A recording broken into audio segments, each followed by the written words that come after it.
So, my stream today is going to be looking at some materials from Ashfall State Park, which is located in Nebraska in the United States.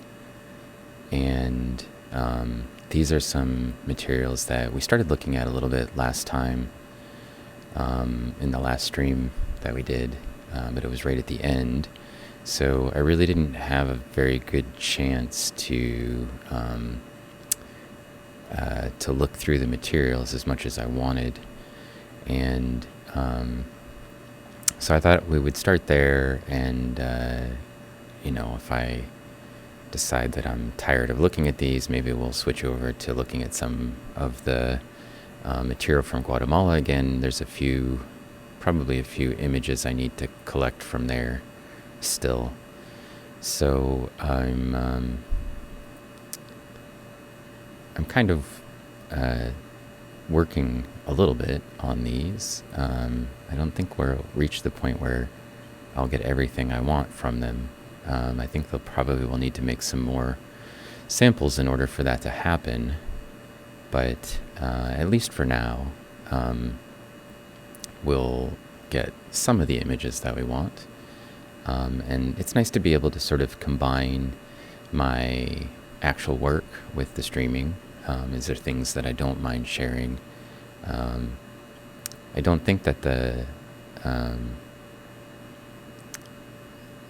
material itself is going to be problematic for me to share. What we're looking at right now is a chrysophyte stomatocyst. It's like a little Christmas tree ornament. That's how I like to refer to them. The actual organism chrysophyte is a type of golden brown algae, and they're kind of related to diatoms in that their pigments are golden brown, and they live in lakes. And when they overwinter, when they hibernate effectively, they change sort of form, and they crawl into these sort of globe-like structures and use that to hibernate through the winter. So what's neat about it is, of course, that the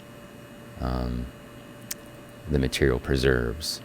So we're actually looking at a preserved chrysophyte stomatocyst from about 10 million years or something like that. It's an ancient fossilized deposit, and yet we can still see most of the detail. So this little opening that's right here in the stomatocyst is called an aperture. It just means an opening. It's where the organism enters and exits when it's done hibernating. And then this is sort of a protective skeletal component that goes around it when it insists or hibernates. And it looks a little bit like maybe the bombs from Super Mario Brothers or something like that in terms of its outline. It's got these kind of little silica blebs on the surface. And it's actually kind of cool to talk about, because the chrysophytes themselves, because the animal and what often preserves, which is this sort of stomatocyst, are pretty different from each other. Scientists are still sort of working out what organism it goes with which of the hibernating cysts, and they are different enough that they can typically identify them. But the problem is that they're not usually found in the water together, and also most of the details need to be observed in scanning electron microscope because they're so small. And so it's sort of a challenge. My wife was working in Sweden for a couple of years, and one of her colleagues that was there was actively working on trying to find the connection between the chrysophyte cyst and the chrysophyte organism. And I think that's been going on for a while. I'm not up to the latest information on chrysophyte cysts or organisms, but but I think that they're slowly sort of piecing together what they are. In the meantime, they've largely been just giving the cysts numbers.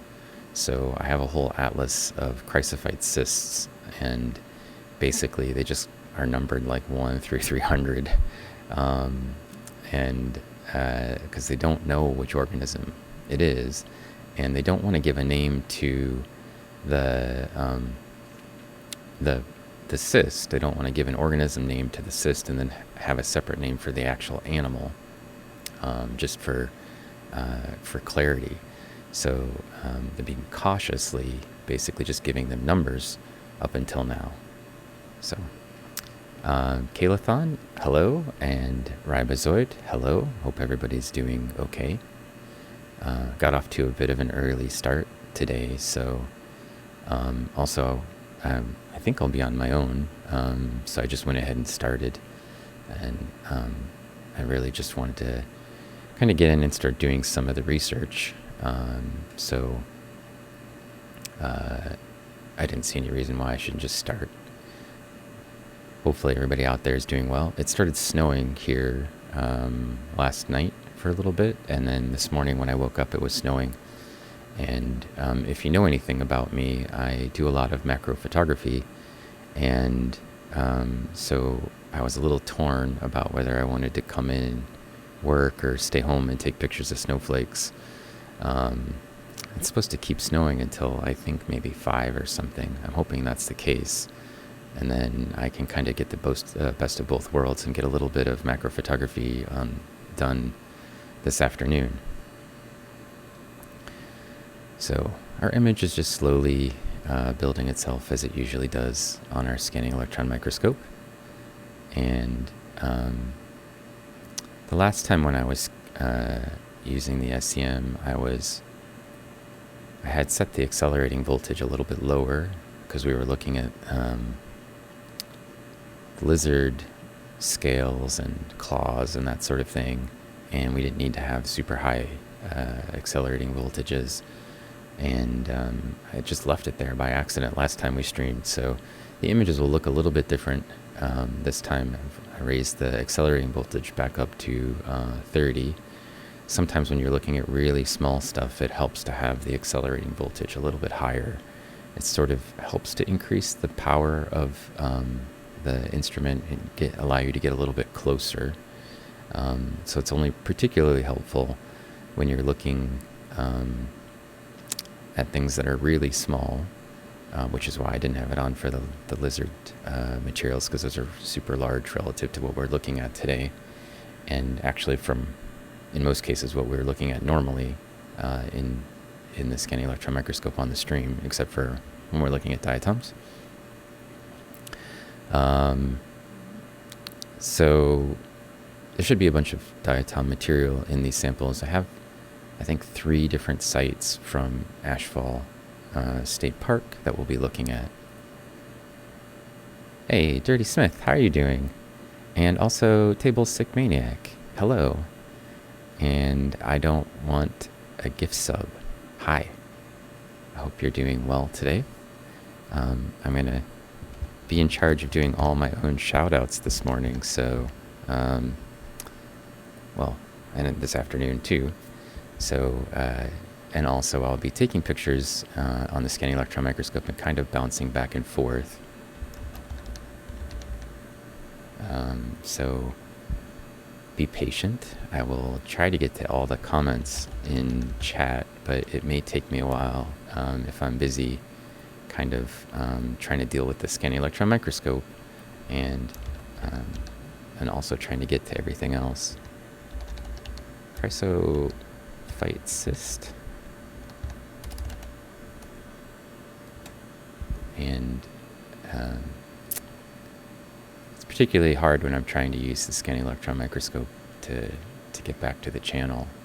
So all the stuff that you see around this stomatocyst, this is what we were looking at, was a chrysophyte stomatocyst, is a little bit of mud and also these really angular components. Those are pieces of volcanic glass. So we refer to it as ash, but technically it's volcanic glass. And so they're little shards of pyroclastic debris that gets ejected from volcanoes.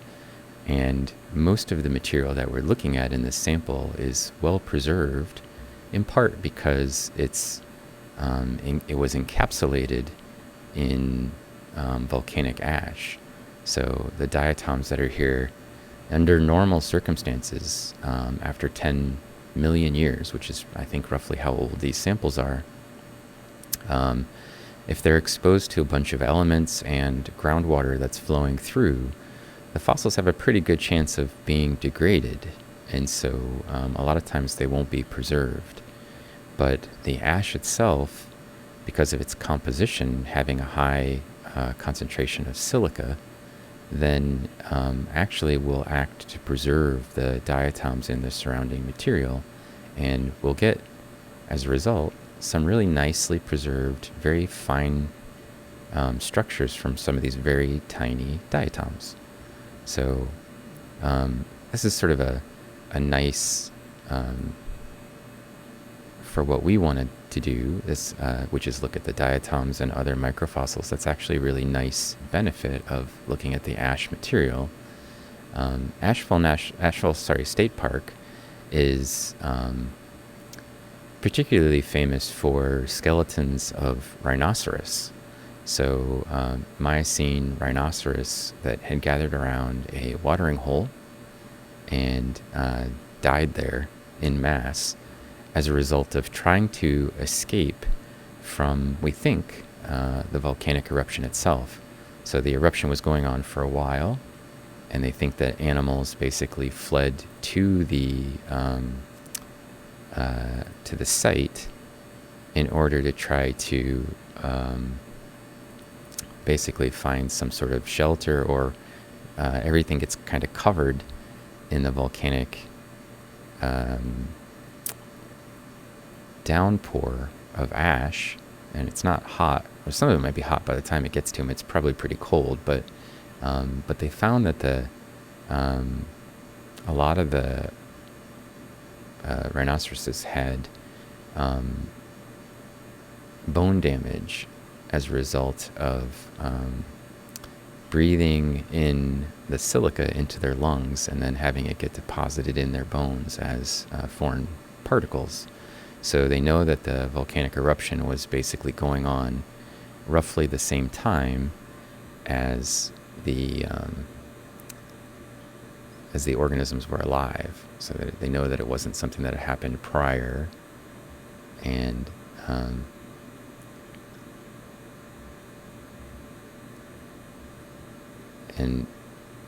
what's cool about that is, of course, the ash that's present in the park is then trapping diatoms and rhinoceros fossils all at the same time. And of course, because I'm interested in the diatoms, I only care about the diatom aspect of that. But you can use the diatoms to provide some information about those rhinoceros. So that's kind of cool. And that's partly what we're doing here, is looking at what kind of diatoms lived in these environments. And then I've got taxonomic colleagues, taxonomists that I work with, and I'm also a taxonomist. And we're working on describing some species from these materials from the Miocene.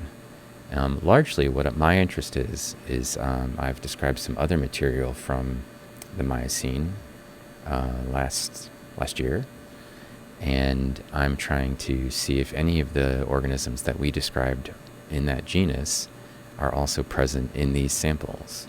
So I'm looking for little round guys primarily, and the little round guys that we described last year.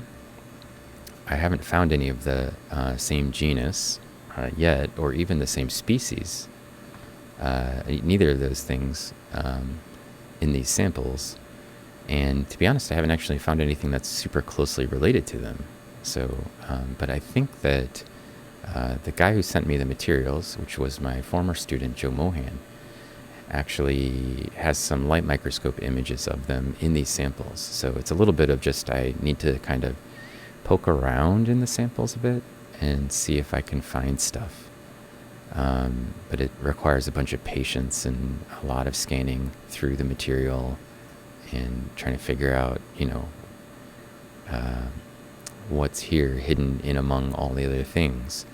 So we've got a picture of a chrysophyte stomatocyst at the start of the feed, and right here is a phytolith. So these are some non-diatom components. You can see how well they are also preserved. This one's sort of shaped like a bit like a weird shaped dog bone, but it's actually the outline of the cell of the plant that was growing in. So phytoliths are sort of skeletal components for land plants. And people don't typically think of them as having skeletal components, but they will have some silica that they will basically insert between cells to give them a little bit of protection from predators who eat plants, and also, I think, to give them some rigidity to their skeleton to allow them to stand upright a little bit more functionally. So this is sort of an interesting giant diatom here. I think that's a Pinularia. You can see behind the actual thick costae that are right here are some little tiny holes, and those are the outside of the valve. Those are the areolae, and that's pretty common for Pinularia to have like this structure with big open chambers with costae between them, and little tiny areolae on the valve face.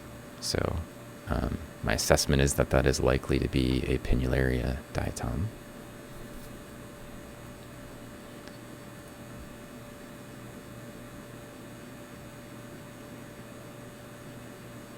It's broken, so we're just seeing a bit of it. And these little guys over here are Olicocyras, and I think there's some Alveolophora in here as well, which are a genera that's only, I think it only lived up until about the Miocene, and then it went extinct. So they're pretty good indicators of essentially how old the material that we're looking at is. So sort of scanning in and out at different magnifications, in part because I want to try not to miss the little guys. There's a bunch of little diatoms sort of mixed in with some of this ash, and I'm just trying to basically find some balance between looking for the really little ones and looking for some of these fairly large ones. So I found some of these sort of elliptical, it's a diatom, but we're looking at the internal view, and the internal view in this case has been filled with some mud, and when they processed the sample, we didn't get the mud out of it. So it's, I can't even tell what it is other than I can see that it's an oval and it's made out of silica, and so therefore it's probably a diatom. There's not much else that's sort of at this scale that has that consistent sort of a shape besides diatoms. So this long skinny thing here is also a diatom. This little round guy is a diatom. I believe this is a Olicocyra. It looks like the top is filled with these really simple pores, and it's sort of bottle cap shaped. And I am kind of curious to see what the pores are like. So I want to try to get as close as I can to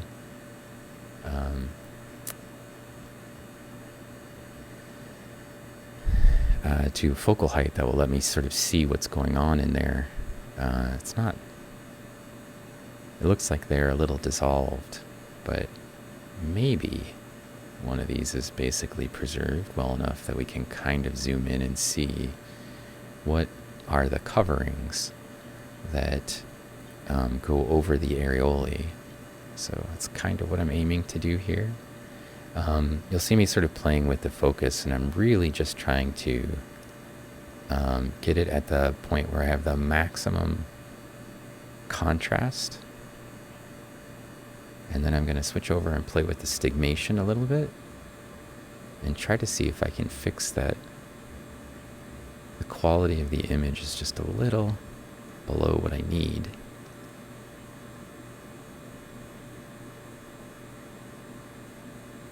And when we start getting zoomed in right now, we are really close in terms of the magnification that we're looking at. It starts to get really challenging. So for clarity, right now we're at 141,000 times magnification. And a normal light microscope, like you would look at from a desktop upright microscope, where sometimes we would do diatom analysis from, typically has a maximum magnification of around 1,000 times. And our scanning electron microscope, it really doesn't have a limit in the strictest sense. I can keep zooming in, but the quality of the image is sort of challenged when we get at magnifications that are in the 150,000 sort of times magnification range. So I'm going to zoom back out a little bit now that I kind of have it at our maximum focus, and just compose the picture a little bit. So I'm just moving it around, and then I'm going to set our speed. So you'll see the quality of the image will improve. And I'm going to fix the, so it's like grainy here, but you can actually see the scanning process happening. And then I'm going to fix the brightness and contrast. And for this image, because I'm looking at something really small and I'm trying to get a lot of detail out of it, and I'm not sure if I'll be able to do it otherwise, I'm going to fix the brightness and contrast, and then I'm going to leave it at a beam intensity of 5, which is about half the size of the normal beam width, which means our image will be highly resolved. And in order for that to give me a really clear image back, though, I need to set the speed to 8, which means we'll get a 10-minute image. So there might be a lot of sitting around watching this thing load very slowly, which is something that has to happen when we're looking at things that are really small like this. So on the bright side, it will give me a chance to interact with chat. So I'm going to start that, and then I can bounce back over and see what's been going on, if anything. I don't see anybody talking, which is fine. There's no need to talk. We can just sit here and hang out, watch the diatom image build itself. That's fine. And I can take a drink of my Coke. It's fine. Kevin's Tech, hello. How are you doing?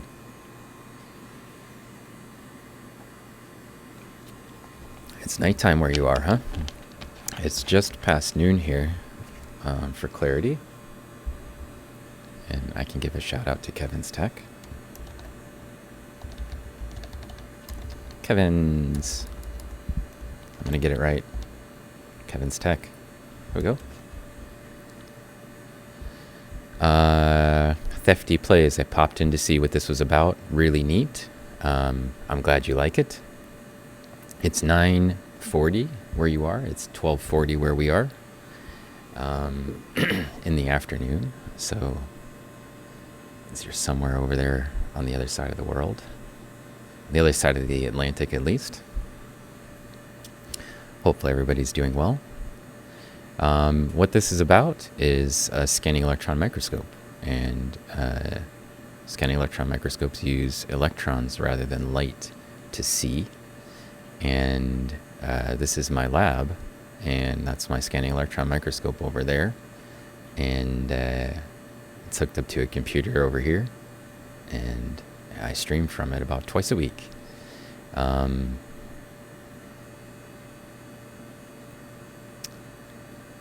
Was it a micro sepia in the image preview? I don't know what you mean by image preview.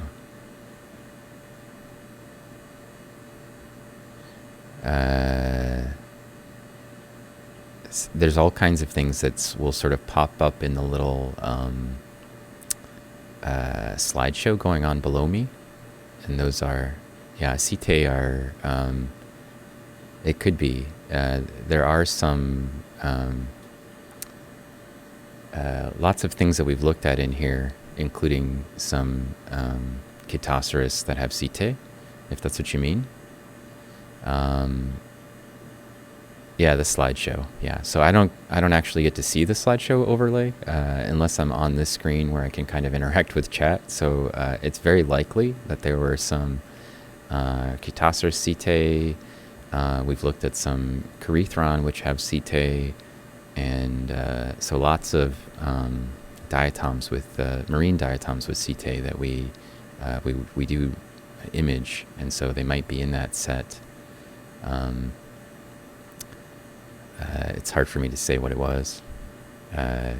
Everything that's on those images are ones that we've collected on this SEM, and then I colorized them. A lot of them, not all of them. So I don't know that the high resolution's helping very much. These are still sort of like, I guess they're kind of degraded pores on these areolae. So we can see that they're covered, but I don't really know that it's informative about what they are. But that's okay. Let's see. Yeah. So anyway, we are looking at some fossilized. This is a fossilized diatom from the Miocene that was collected in Ashfall State Park in Nebraska, and I'm looking at it in part for taxonomic purposes. So we're aiming to describe some of the species from here. There's probably a lot of undescribed species in the Miocene still. I suspect most of the Olichocyra in these samples have been described by people, but some of the really little things that are in here maybe people haven't focused on very much. And we're particularly focused on cycloteloids, which are a type of diatom that are usually round. That's not what we're looking at right now. I think we're looking at an Olichocyra, but an internal view of one of them, kind of like a shallow bottle cap kind of a shape to it. So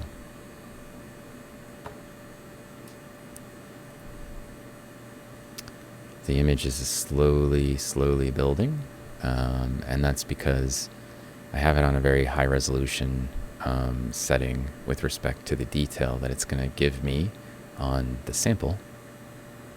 And so it's taking its time building. Also, my filament on the scanning electron microscope is getting kind of at the end of its life. I have this one's been running for about 360 hours. So I think the last time we changed filaments on this was actually a year ago. And it's getting to the point where it's just kind of at the edge of burning out. And so it may be not, every time I stream, I'm kind of concerned that we're going to burn out while I'm streaming. I guess it's not that big of a deal. I can always just turn off the stream and fix it, but I think it'd probably take me about an hour to fix. So, because I have to align the filament and clean some parts.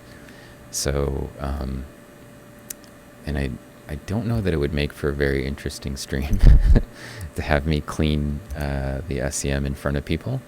Also, it'd be kind of challenging for me to hold the camera and stuff like that while I'm trying to also get work done. But so yeah, probably if that happens, we'll just cut the stream short, and maybe I'll fix the filament this time, or maybe I'll just wait till next week sometime. So our classes actually start here at Indiana State next week. And I've got a lot of classes in this spring semester, basically responsible for 5.5 classes. And that's because we had a faculty member retire. And so I'm going to be a little overwhelmed for the first couple of weeks. And I might not stream on the Wednesdays because I have to get lectures together for Thursdays.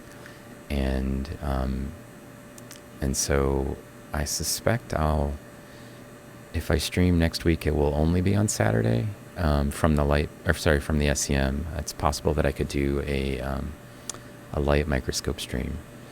I wanted to point out that I also sometimes do science interviews, and I have a science interview lined up for the start of February. I think it's February 2nd, with a colleague of mine, Dr. Rachel Lupian, and she's going to talk to us about leaf wax. So I'm going to put some advertising up about that. I'm looking forward to it. I've worked with Rachel for a number of years in East Africa, and she does some really interesting leaf wax assessment from fossilized material and uses that to reconstruct past climate. And because I use diatoms to reconstruct past climate frequently, it's nice to be able to work with people who have a totally different proxy that can give us a different sort of sense of how the landscape was changing in the past. And we particularly worked together a lot in Africa. So, and I don't know, I think she has a new paper from last year that'll be the centerpiece of what we discuss, as well as just, the general concept of how she works and what she does. And so that should be, I hope, entertaining. It'll be in the evening, 7 or 8 o'clock, probably at night, on I think February 2nd. So there'll be more details about that coming up soon.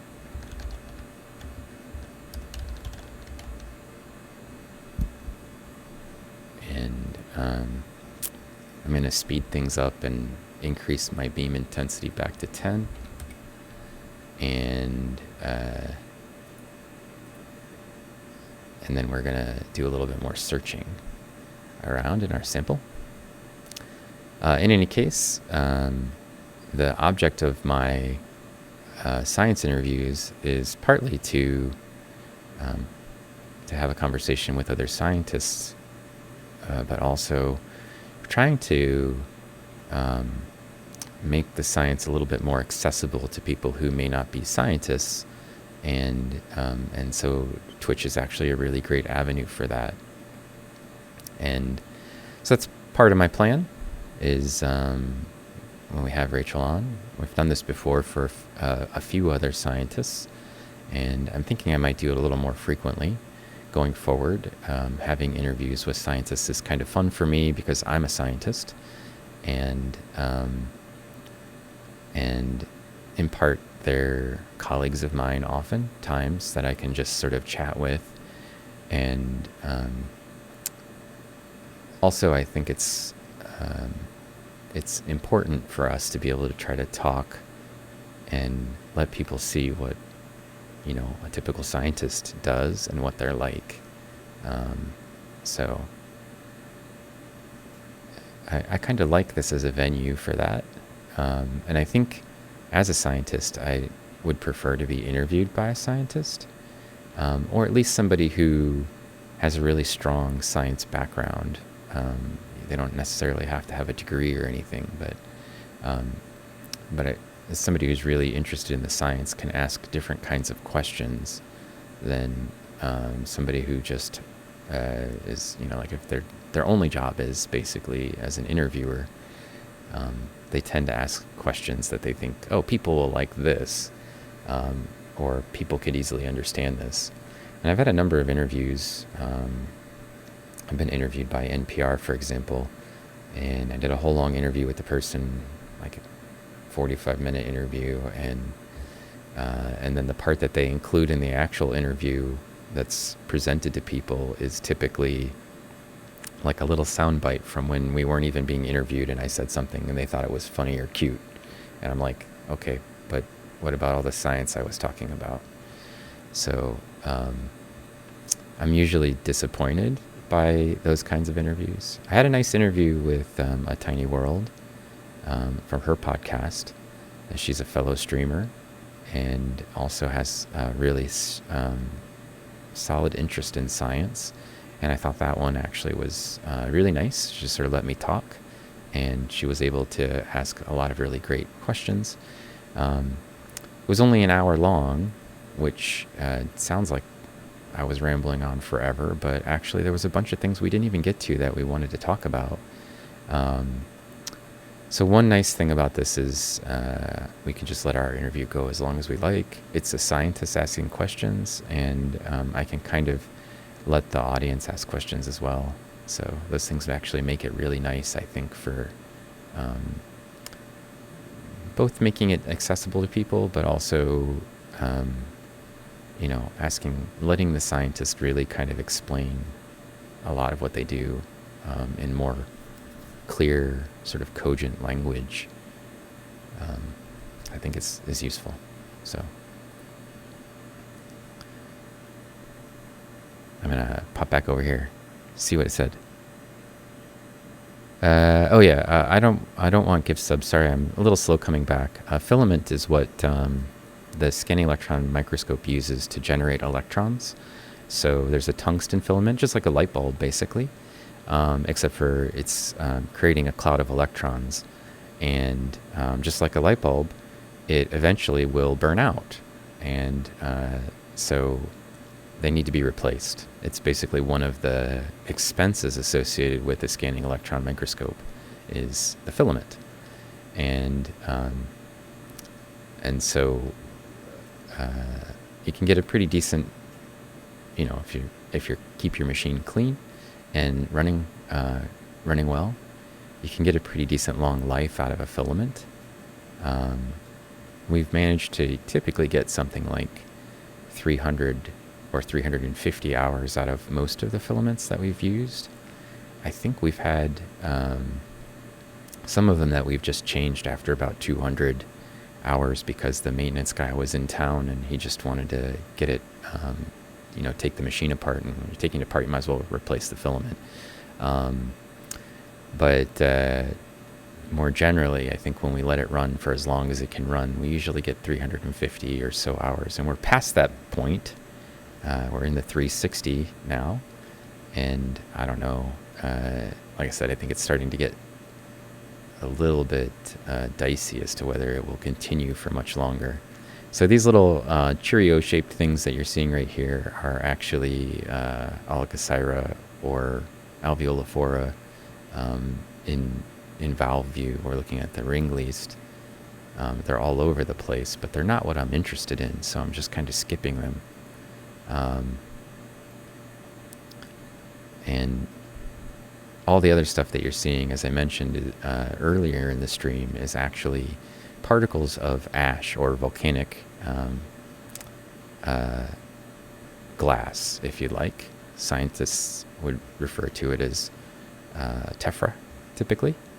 But it's just really small particles of glass that cool in the air from a volcanic eruption. So I'm sure if you're lived through a volcanic eruption or one's happened in your lifetime, then you probably are familiar with the idea of ash being deposited from one of those.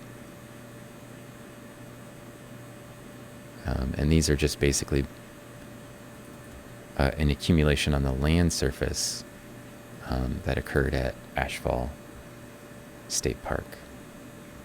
And as I mentioned, a bunch of rhinoceros bones were also found there. If you Google Ashfall State Park, you can see some of those rhinoceros components, the skeletons. It's whole skeletons of them, mothers and babies together. It's kind of cool. So thanks for the follow, bruh7676. Let me see. I'm going to try to see what's going on. You're a little confused about diatoms and how they can have such stunning forms. Isn't an atom about the smallest thing you can see? How can one see all of these details? So diatoms are much larger than atoms. They're composed of many atoms. The name atom. The word atom just means parts in Latin. So diatom means two parts. It doesn't mean two atoms. But the atom that we think of as the smallest unit scientifically for things that are, well, not the smallest unit, but smallest whole unit of things that we think of for stuff is made up of for matter. And the structures that you're seeing are several microns large. Atoms are very, very small relative to that, and diatoms are made up of billions of atoms, of actual atoms. So they are very small, but they're not that small. If they were the size of actual atoms, I would not be able to get them in the scanning electron microscope and see them. The scanning electron microscope has limitations with respect to how small something could be that it could image clearly. So this one basically can get down, if something is about 500 nanometers, I can get a pretty good picture of it still. So that's, as I was talking about at the start of the feed, around 150,000 times magnification. And anything that goes beyond that, whatever I'm imaging will look kind of blurry. And it just gets blurrier the closer I get to it. Just resolution capacity of our instrument itself has limits. So I actually have not found any cyclotella in this sample. I've been looking for a while, so I'm going to jump over to one of the other ashfall deposits. And you can see there's still a whole bunch of ash present on these samples. That one there is a cyclotella, I think.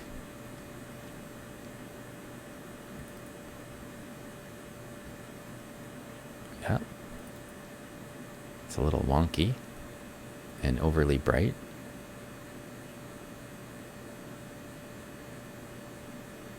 So the little portals that are on the edges of the diatoms that you can see there right around the margin are characteristic of cyclotella. These little guys right here around the outside edge. And then this one has some those same structures, and then it has some little bumps here on the valve face. And I can't tell exactly what those bumps are.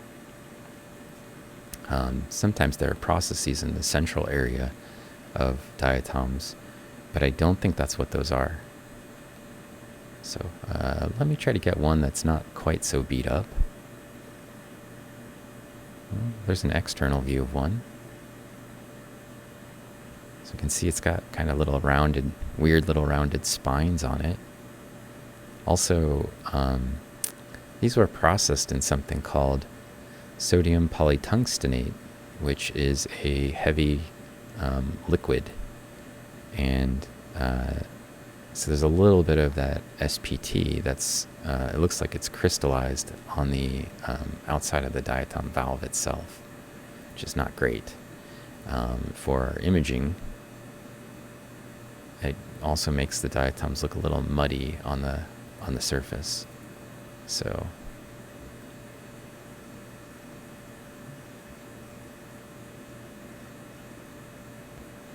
but I'm just going to try to set the speed for this, get the beam intensity a little bit lower so we can kind of see it. I think we got a nice clean image, and then I'll take that picture and then I can kind of come back and see what's going on in chat, because I'm just sort of hitting one question at a time. So hopefully Blue, that answered your question. As an engineer, fixing it is something that you'd be interested in seeing. Yeah, well, I'm not really fixing it. I'm just kind of like replacing a light bulb, but yeah, maybe I'll stream it if it happens. Fixing things could be interesting. Yeah. Wikipedia's things like a grown-up. Okay, you can do that. Yeah, you misunderstood the name, right? So usually speaking different languages. Yeah, it's not a big deal. I mean, it's diatoms aren't something that people are usually exposed to. So, Little Chook is here. Hey, Little Chook. How are you doing? 4 zoomies for simple. Yeah, there's a lot of zoomies involved. Headshot specialist also, hello. And Andalore, hello. Should send a shout out to Little Chook, one of my favorite artists on Twitch. And does my computer password include the word diatoms? No. If you want to hack me, you'll have to find something different. I definitely don't put the word diatoms in my password. But that's a good question. You're going to make scrambled eggs. Oh. You're going to come on here and talk about food when I haven't had lunch or breakfast yet? Rude. These are cute little spines. They look like marshmallows, don't they? Maybe I'm just getting hungry. And this ring that's on here, I think, is the girdle band from when it separated from its neighbor. And the girdle band does not appear to have come off. So it's stuck on it. This is a weird structure. You'd not normally see this ring on here. That normally would have detached. But this one, it doesn't look like it did. So normally it would just have a nice clean round boundary. And there's a bunch of SPT stuck on the surface of it here, so we can't actually see a lot of the detail. We just see the spines and that circular shape. I think it means we need to probably rinse the samples a number of times, and maybe I put them through an ultrasonic water bath. But I'll try and look around some more in these samples and see if I can find any that don't have junk on them. That would be helpful. External. Sometimes when it's junk, you get, like, your sample might have parts of it that are junkier than others. So stuff that's in here kind of has like a film over it. I don't know if you can see that. And I might be able to move to a different part of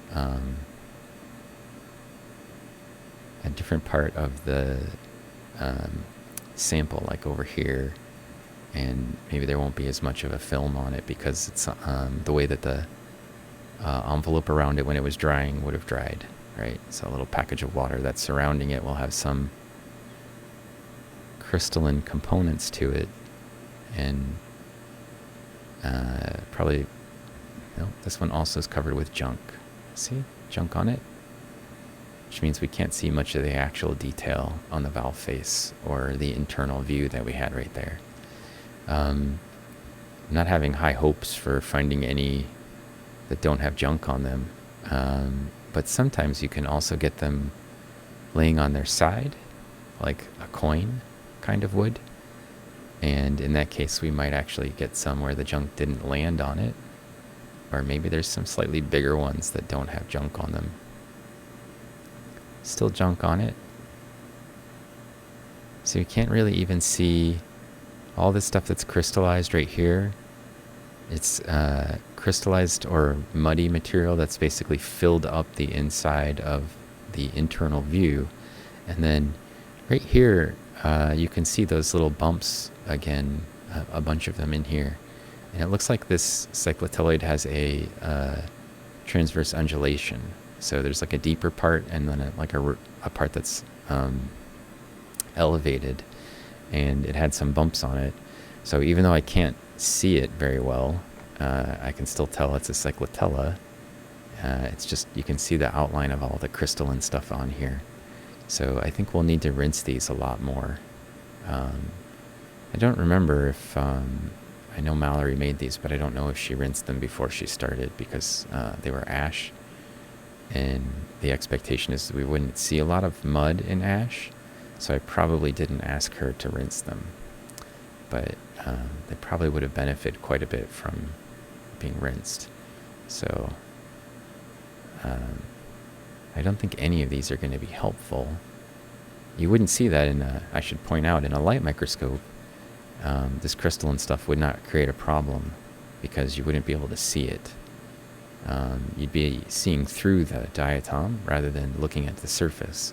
And so you can see the sort of cracks on the surface. That's that crystalline stuff, probably the SPT or mud, not actually the diatom structure, which is underneath it. So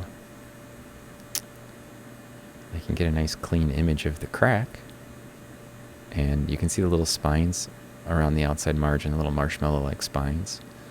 So, but I don't think that sample is going to be good. So I'm going to just jump over and see how bad this one is. And if they're all bad, we'll just go hang out a little bit more in the Isabelle sample. This doesn't look that bad. You don't have that like crystalline outline around stuff.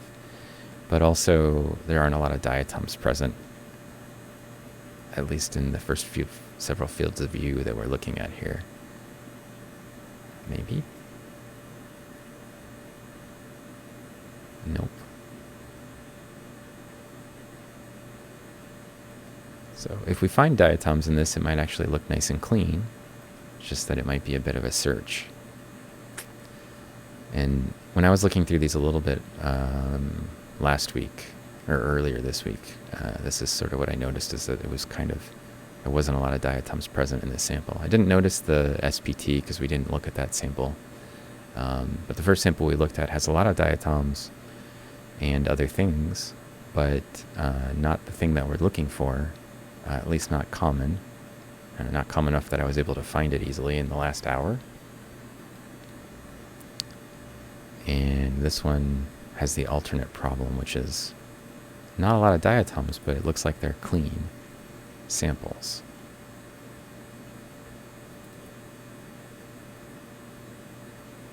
That's a diatom, but it's an Oligosyra. A really little, tiny Oligosyra. There's another diatom. This is Acanthidium, I think. See, this stuff has that sort of crystalline look to it. So it's just like there's a zone in the middle that was dried differently and doesn't have that sort of crusty look to it.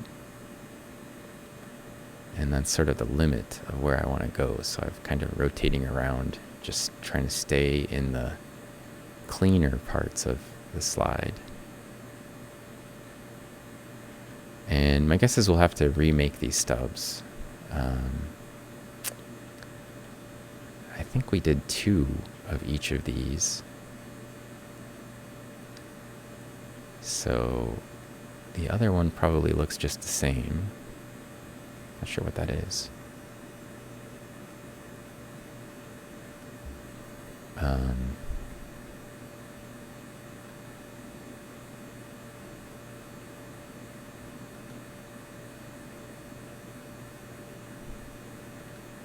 Mostly ash in this one. A few diatoms, but mostly ash. And so the SPT stuff that's in here is heavy liquid. And what they do is, it's kind of a neat process. You can calibrate the density of the liquid. And its concentration starts off heavier than silica. And you dilute it to the point where some aspect of the liquid is still heavier than silica of any kind. And some materials in there, some of it that you add in a little bit later will have a slightly lower density than silica. And then you put it in a centrifuge, you put your sample in, put it in a centrifuge, and what happens is the diatoms and things that are the right density will basically float on that heavy liquid. So because what's below them will be heavier and more dense than them, and what's above them would be lighter. And you can actually stratify it with like several layers of different density liquids. And if they're different enough, they won't mix very easily. and even if you centrifuge it at like a low speed. And so what happens is you'll get like a boundary layer where stuff that's heavier than silica will fall through, and stuff that's lighter than it will basically sit on that shelf. And you can actually do that with a number of layers of slightly different densities, and you could pick out like diatom density versus volcanic ash density. So and as a result, basically you can sort of then pipette just that little boundary between them at the layer, at the boundary between one heavy liquid and a slightly lighter liquid. You can just pipette that part and pull the diatoms out. And they use this oftentimes for extracting diatoms from soils, for example. So that's a that's a technique that people have. And then, of course, the problem is it's in this sort of heavy liquid that you've got to rinse it out. And it looks like maybe Joe didn't get it completely rinsed out. So, let's see. Little Chook says that I should never skip on breakfast, but I almost never eat breakfast, Little Chook. It's lunch that I never miss. Breakfast I usually skip because I just don't feel like eating it when I wake up. So, in a Kikani asked, is that circle one cell? Yes. Every diatom is a single-celled organism, and what you were looking at when we were looking at it was half of a cell actually, and the silica part is the cell wall. So let's see. KD Plays 1 says, hello everyone. Hello KD Plays, how are you doing? And also we got a follow from Tesla Tours 3. So thanks for the follow. I'm not convinced that we'll find much super interesting in these samples just because of the high volume of ash still present relative to the ratio of diatoms.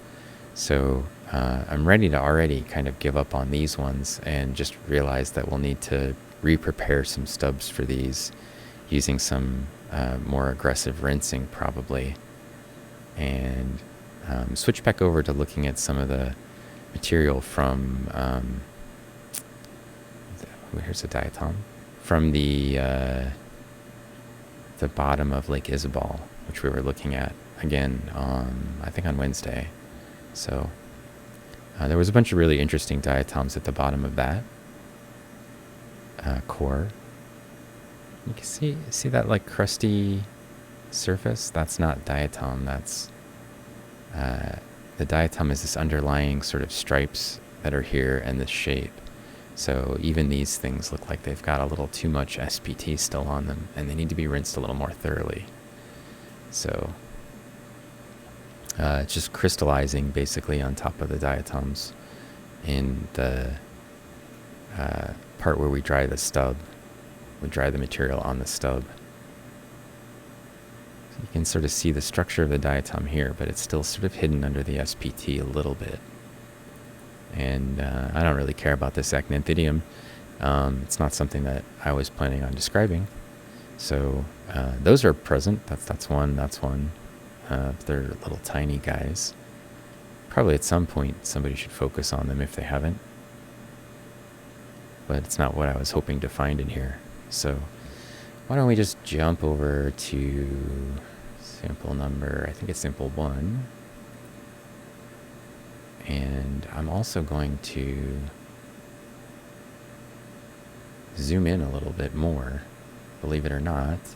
I have the working distance set at 10, and I'm going to cut it down to 5 so that we can get some really high resolution close-up images of things. Being a little closer helps. Just like any other magnification tool, getting closer usually helps you see things a little bit better. You can see a lot of the detail on the surface of the cell of this. This is a epithemia. Used to be called Rhopalodia. And we can really zoom in and look at a lot of the detail closely. This is the surface, the external surface of Rhopalodia, or epithemia. I get super, super detailed image in here. If I was interested in that particular aspect of this epithemia. It's also slightly dissolved. Some of the samples in this material have shown a little bit of dissolution. This big guy here is also a diatom, so all these things that you see that have some sort of structure are probably diatoms, sort of geometric shapes.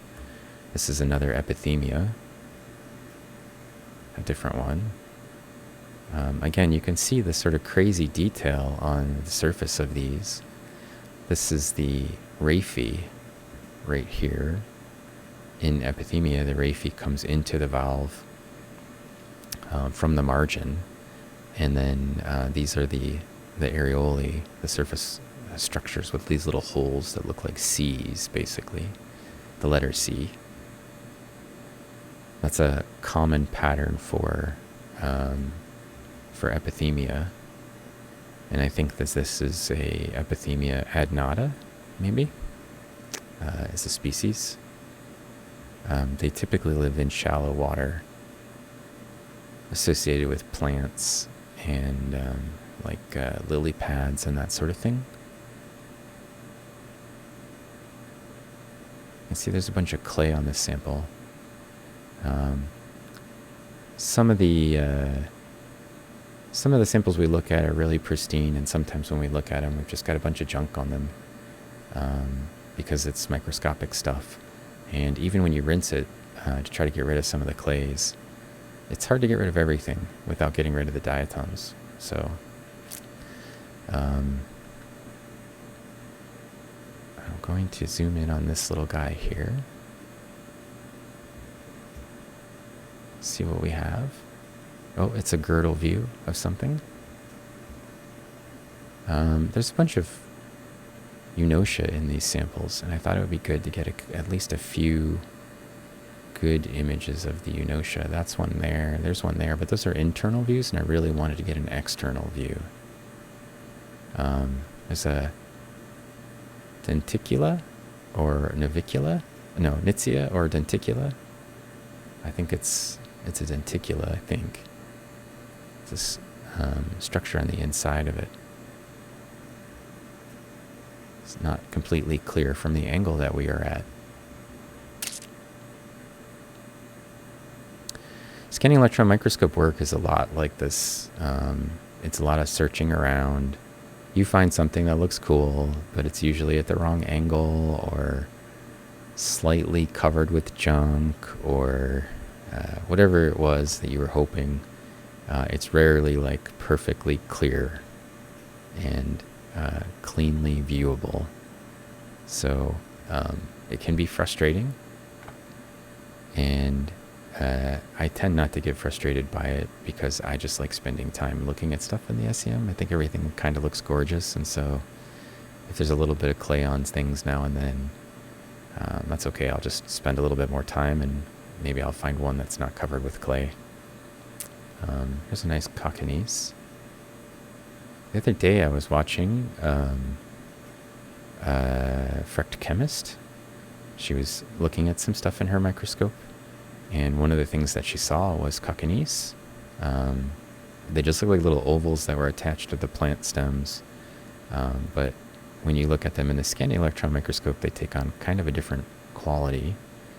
This is what a cockanice looks like. This is the araphid valve. Cockanice usually have valves that are with a raphe and without a raphe. I'm pretty sure that's the araphid valve. It's sometimes hard to tell because they still have a sternum. And in the SEM, you can see a lot more detail. Sometimes they didn't completely fill their sternum where the raphe was back in with silica. That one has a raphe and a little bit of junk on it. Okay, so apologize for ignoring chat. It's not intentional. I will find something here in a minute that then I will come back over and see what's been going on in chat. Hopefully it's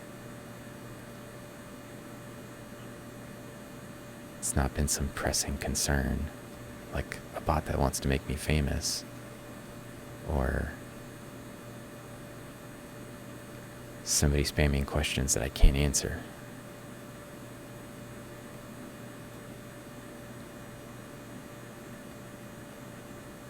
Oh, that's interesting. This is a Gomphanema.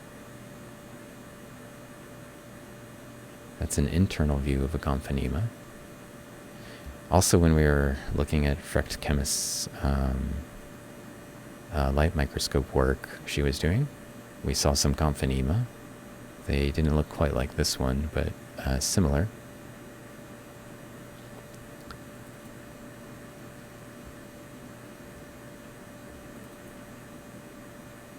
There's a little bit of clay on the inside of this one as well, and it's kind of blocking the thing that I like to see in here, which is the stigma.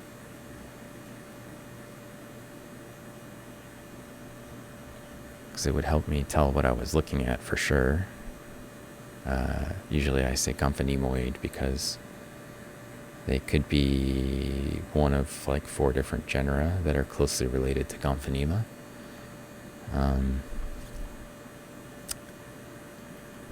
Normally I would just say, oh, Gomphanema, whatever. But sometimes I want to be a little more specific and see what's there.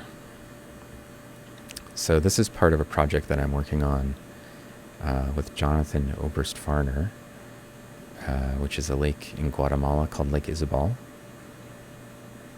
And that's a Salafra.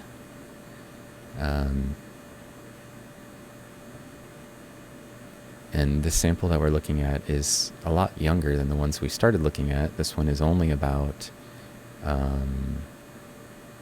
maybe 10 or 12,000 years old. So still quite old, but young relative to the 10 million year old sample we were looking at previously. But you can see the diatoms are still very well preserved and slightly dissolved for some of these. So in the light microscope, they would look fine.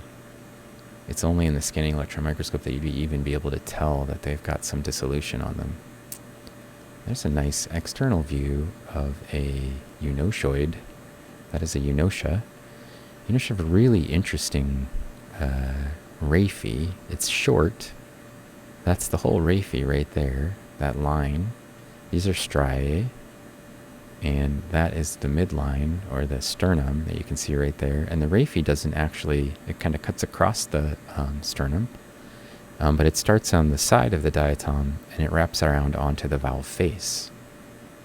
And that is really characteristic of the genus Eunotia. And this one you can still see is slightly dissolved. In a normal diatom, it wouldn't look like a bunch of little cracked, the surface wouldn't look like it has a bunch of cracks on it.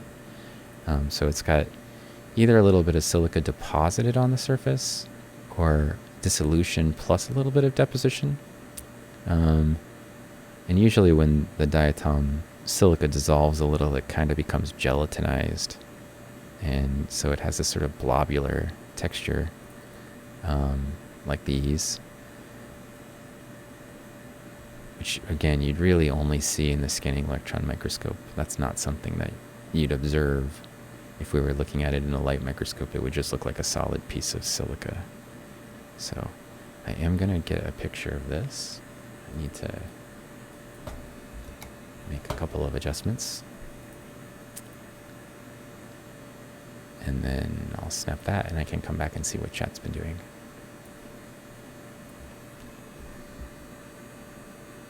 Oh, OpenSet's here. Hello, OpenSet. How you doing? Hopefully you're having a good morning. Just gonna take a little drink of my Coke.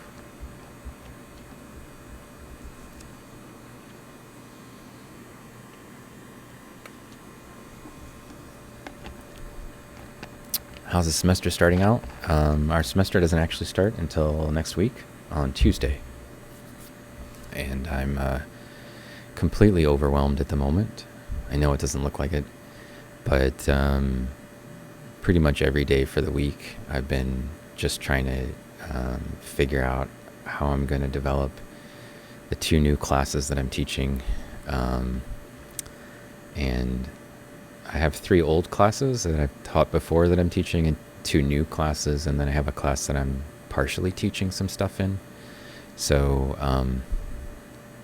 it's a lot of new prep for me, and none of the topics are challenging. I mean, they're things that I already know, but yeah, exactly. It's ridiculous. But we had somebody retire in the middle of, or at the, in the fall. And so there's nobody to teach their classes going into the spring. And we can't just sort of leave them on the books. So, we can't just strand all the students without the classes. So one of the classes is one that my PhD student is teaching, and I just need to kind of sit in on it. So that's not so bad. But I am going to teach some of the lectures. And then one of them's a field class. But the one that's really sort of going to be a lot of work for me is the environmental geology class I'm teaching. So the topic isn't challenging for me. I've taught, actually the first class I ever taught when I was still a PhD student was environmental geology. But environmental geology is normally taught as an entry-level class, and this one is taught as an upper-level class. So for some reason, I don't know why, our department decided they wanted to have it as an upper-level class. And so there's not really any upper-level textbooks. If I gave them a textbook, it would be like an entry-level one, which would be silly. And so I just kind of have to wing it. So I'm just going to be kind of making up my own lectures and winging my own sort of plan for the class. The person who normally teaches it usually incorporates a bunch of environmental law, and I don't have any background in environmental law, so that's not going to be an option for me. So I've just committed to sort of developing it my own way, which is fine. It's just like a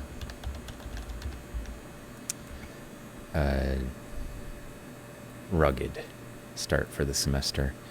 But a lot of it will probably just be seminar style, which means we read papers and discuss papers, and so it's not as bad as it seems. And a lot of my classes are kind of that way.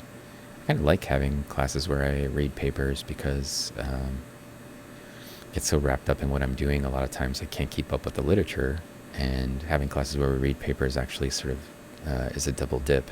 It lets me, especially if we're do some papers associated with work that I do, then we can kind of have some coursework that also feeds into my ability to get some research done. So I don't know what this thing is. Some sort of weird cone-shaped structure. It's not a diatom. I don't even know what that is. It's kind of cool.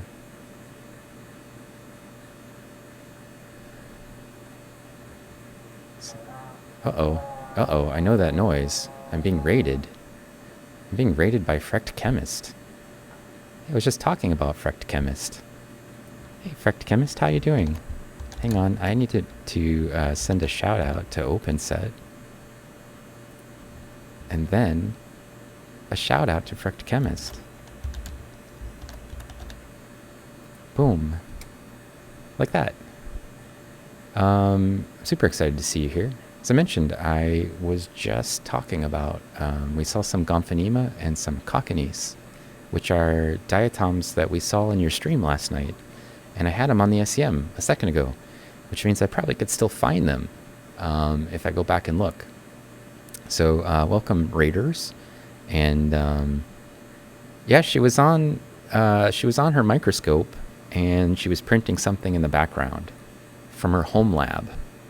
So she was doing both. And then today you were walking the dog. You got 69 people watching you walk your dog. That's pretty cool. They're really invested in your dog, I guess. Um, this is a Nitzia.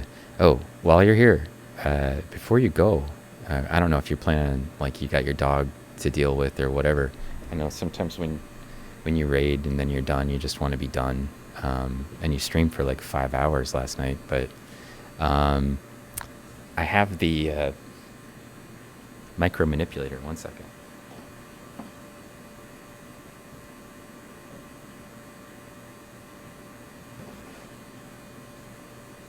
So this device right here is a micro manipulator, and it just looks like a bunch of, like, you know, rods and things sticking out at random angles. Um, but it's actually just a plate that it's being held onto by a rare earth magnet, so I can turn off the magnet, and this thing is the heavy part. This is actually not very heavy. Um, but it's just a base, like a stand, and um, and then you can set the height, and you can change these angles to whatever you want, right? Um, and then it has these tiny little knobs on it that allow you to adjust very, very tiny amounts up and down, left and right. And then this one gives you the other direction.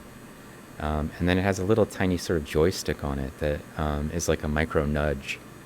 And out on the end of here, you would put either a pipette or a little probe.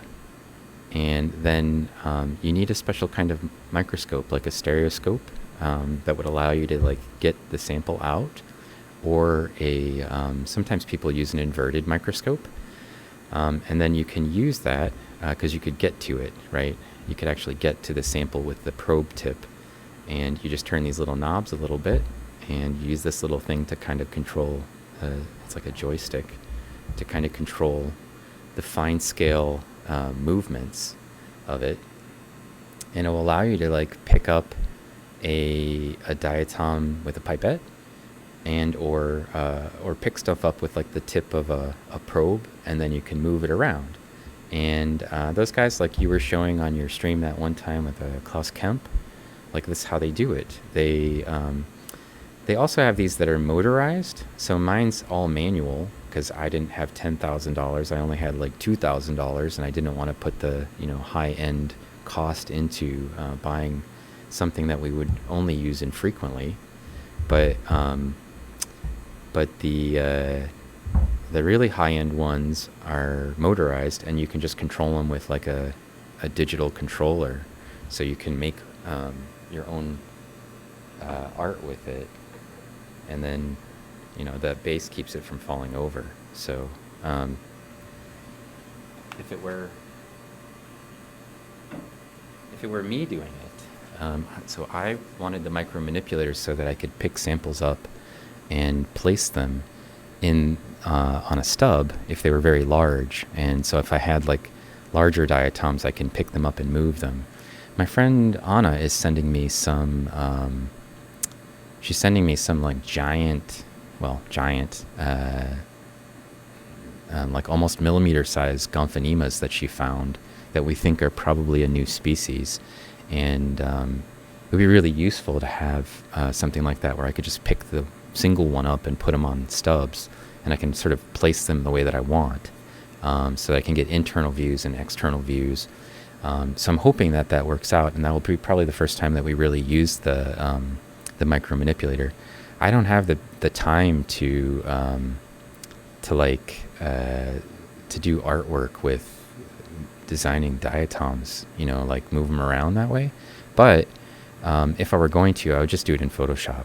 I'm like, I would just take the picture, and then I would just, you know, spin them around in Photoshop. It's so much easier, right? I would much rather do that in Photoshop than sit there and try to do it in the actual slide. Of course, The micro manipulator allows you to actually arrange slides, but then you can only see that art in a microscope. So on your stream, I was saying that the early in the Victorian period, they used micro manipulators to arrange slides, and they had something like that, except for it's like this big box, but they could just turn gears and move things around very slowly. And then at the end of it, rather than having like a thin piece of optical fiber or a pipette, they just had a little pig eyelash. And I don't know how the pig felt about it, but they basically would put the pig eyelash on the end of there, and they could use that to pick up and arrange the diatoms. And I they use some things besides diatoms occasionally, but they would just do all of it in these kind of little boxes with the microscope, where they were doing it like looking through the microscope and arranging them at the same time with the pig eyelash. And it's crazy, the detail and the they must have spent just like weeks making a single arrangement, right? Because that's like a ton of work and requires a lot of patience. The cool part about it is a lot of those, if you Google like diatom artwork from arranged slides, you'll see that they not just have them arranged so that the diatoms are present and they have these cool patterns, but also they try to select diatoms based on their like optical characteristics. So diatoms don't have color, but they can get like a false color if if the light's shining through them and their physical color is created basically by refraction of light. And so they would design them to try to maximize that. So they would pick the diatoms that looked blue or looked green or whatever, and then they would include those in their arrangements. So it was really kind of cool. Okay, that was about the micro manipulator, not the SEM, but I thought I should probably have brought it up because you were asking about it the other day, and I finally got a chance to show it to you, right? So let's see. Oh, they want you to fall in poop on stream. I wish that wouldn't happen. I mean, I hope that's not the case. Okay, let's see.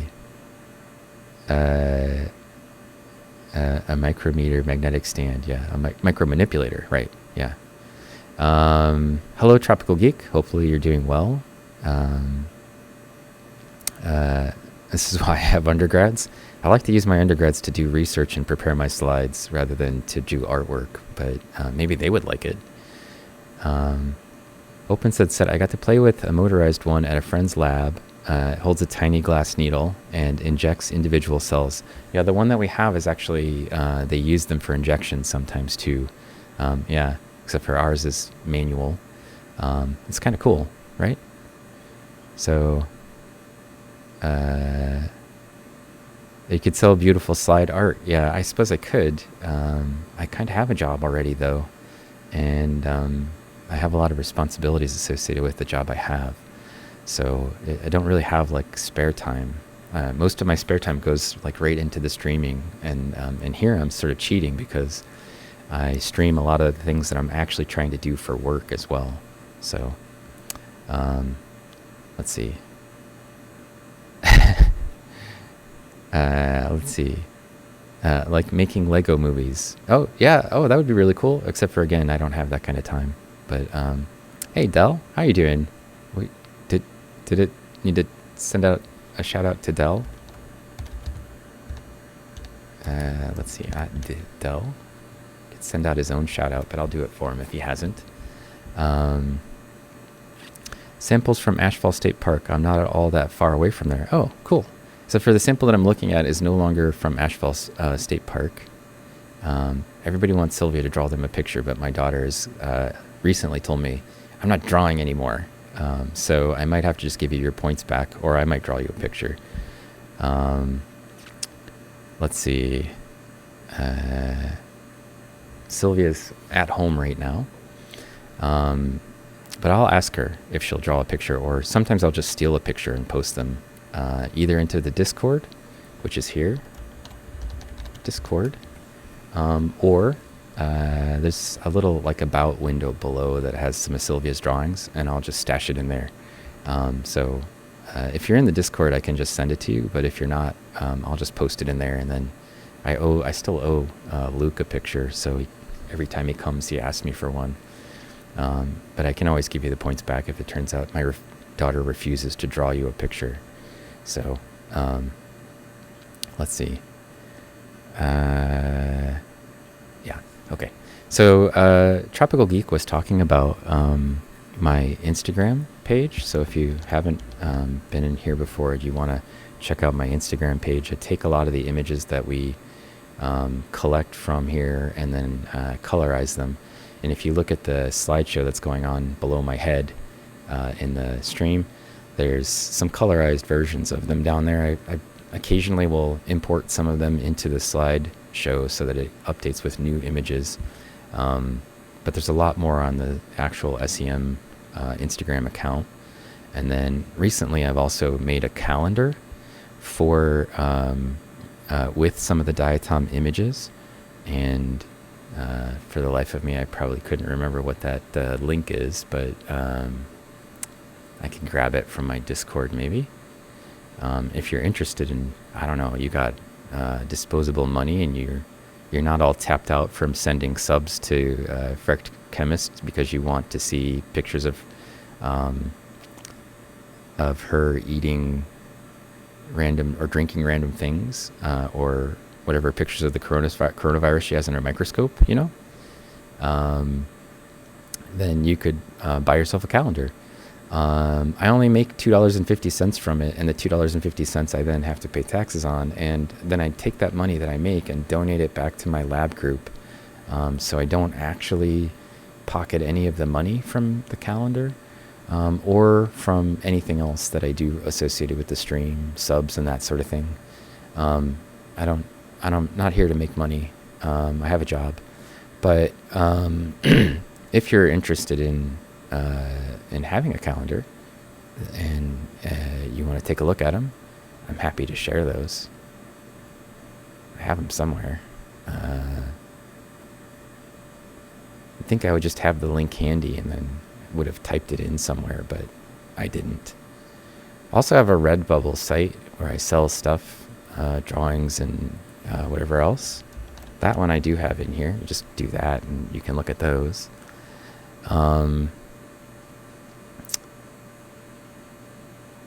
There's Anakin. Probably wants me to draw something for him again, and still haven't got him his drawing from the last time. So, yeah,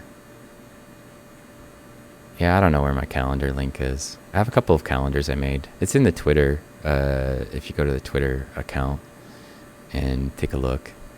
Oh wait, is this it? This is it. I found it. Let's see. There you go. I'll paste it in. Hang on. There was a long feed there for people who probably don't want to see the calendar. Anyway, so it's a 2021 calendar. It's January, so it's still relevant, at least for another month or so. And then all that money comes back in and goes to my student workers, or researchers rather than to me. So if you want to support science, I'm sure that my students would be happy to have some money for the work that they're doing, and for supplies for SEM materials that we use in the stream. But I don't take any of it home with me to keep. So, all right, so let's look around a little bit instead of just staring at that one image, and hopefully I can get something cool in here for you. That is a Diplonis, a type of diatom. That's the skeleton of it. Here's a Eunotia, and as we're scrolling around in here, there's another Diplonis. This one looks like it's a little bit better, well preserved. So I can zoom in on it. A scanning electron microscope allows us to see a lot of things in a lot of detail. So, especially when it's in focus. Give me a second.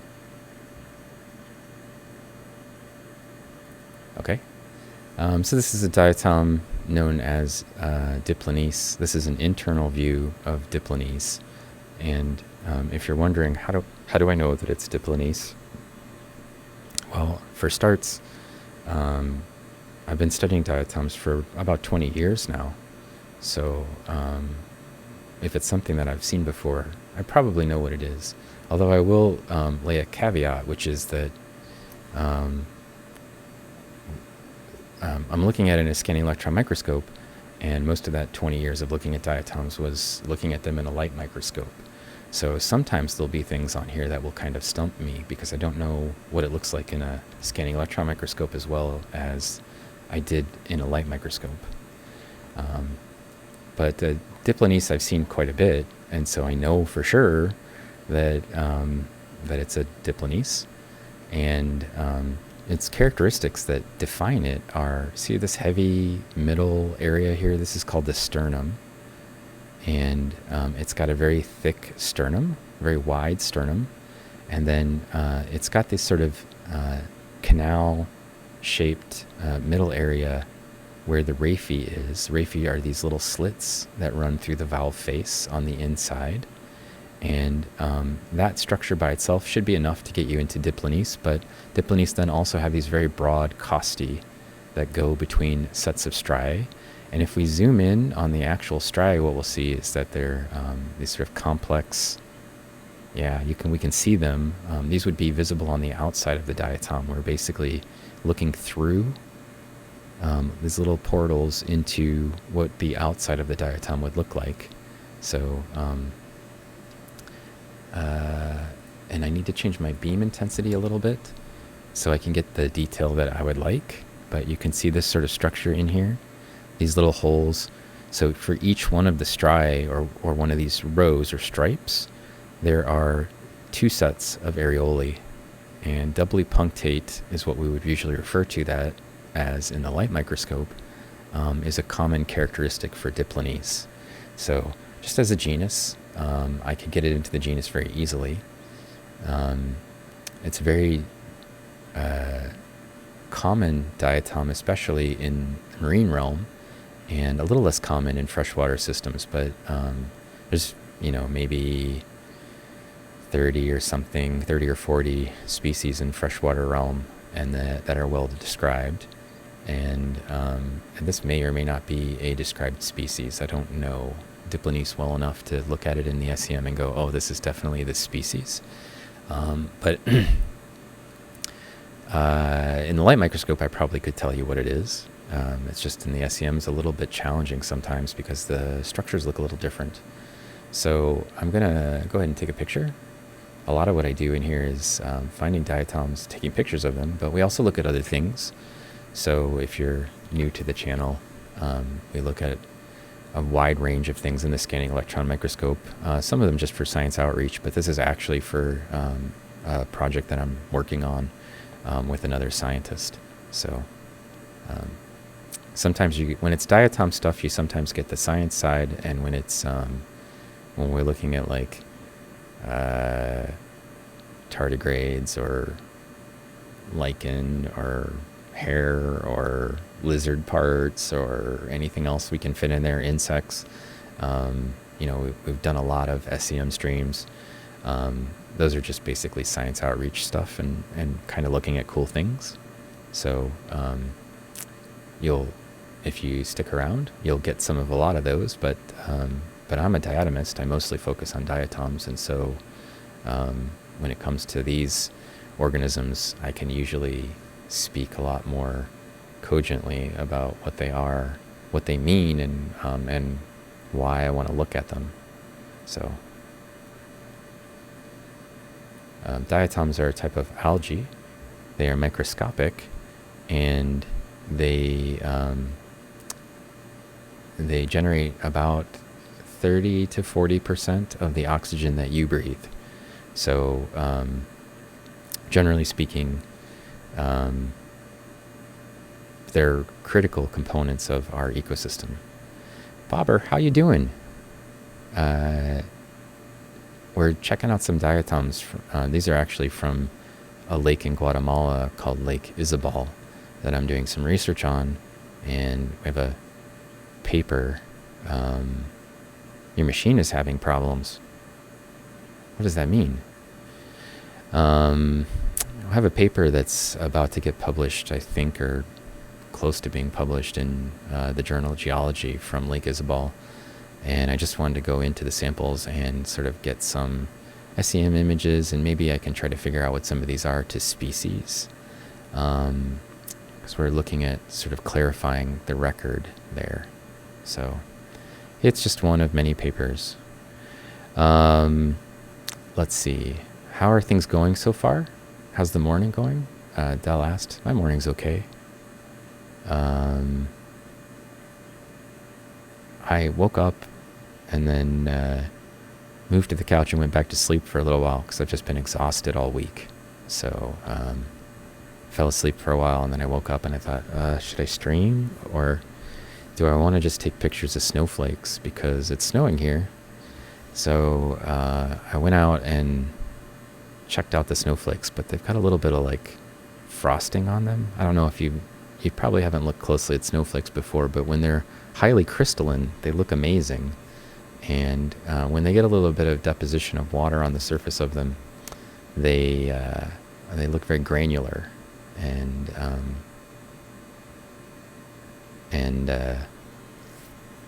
so I thought, I'll just, they're not very exciting with the granular all over them in macro. So I skipped it, and I thought I'll just stream for a little bit. So, oh, you're trying to help me and you disappeared. Oh, I see. No problem.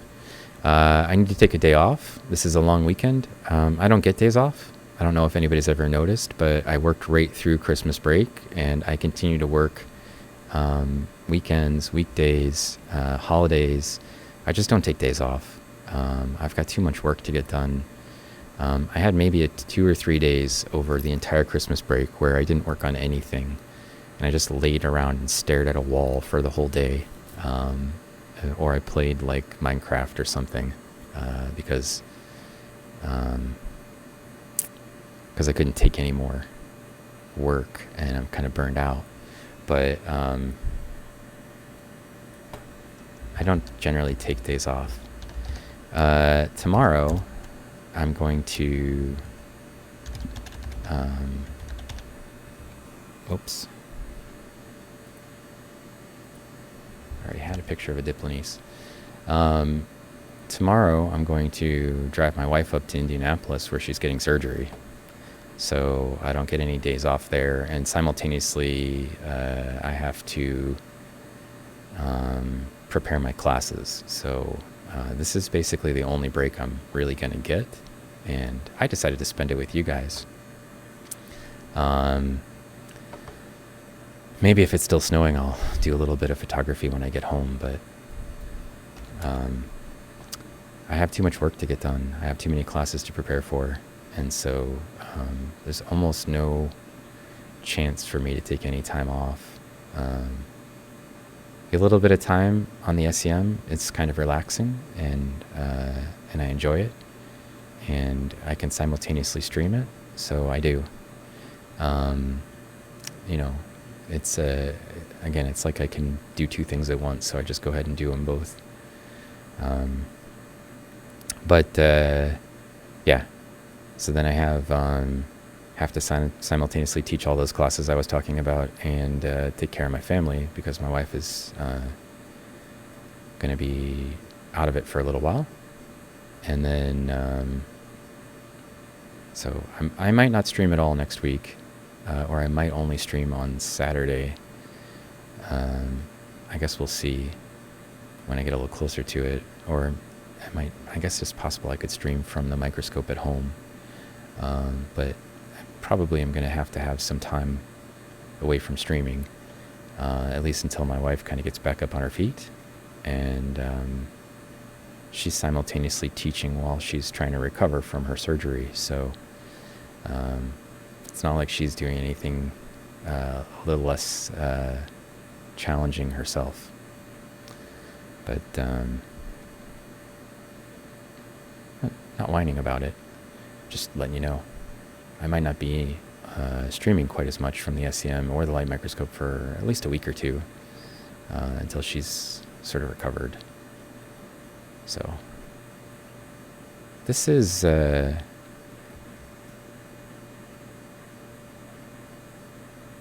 external view of a Gumphonema.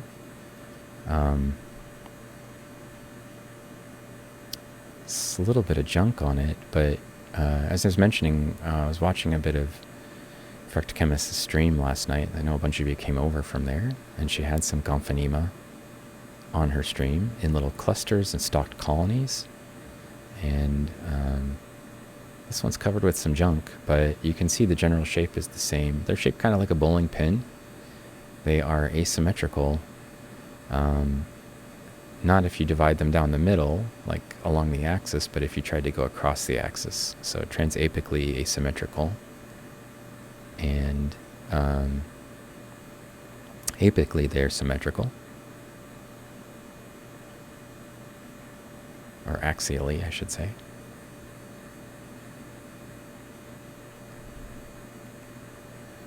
And that's a sort of characteristic of the genus.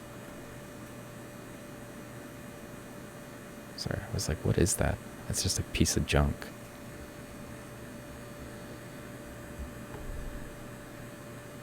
It's closing in on 2 o'clock here. And I think I'm just going to scoot around a little bit on this slide and then see if I can find anything cool to image. And then I'm going to move over to one other slide where I'm kind of looking around for exhaustively for some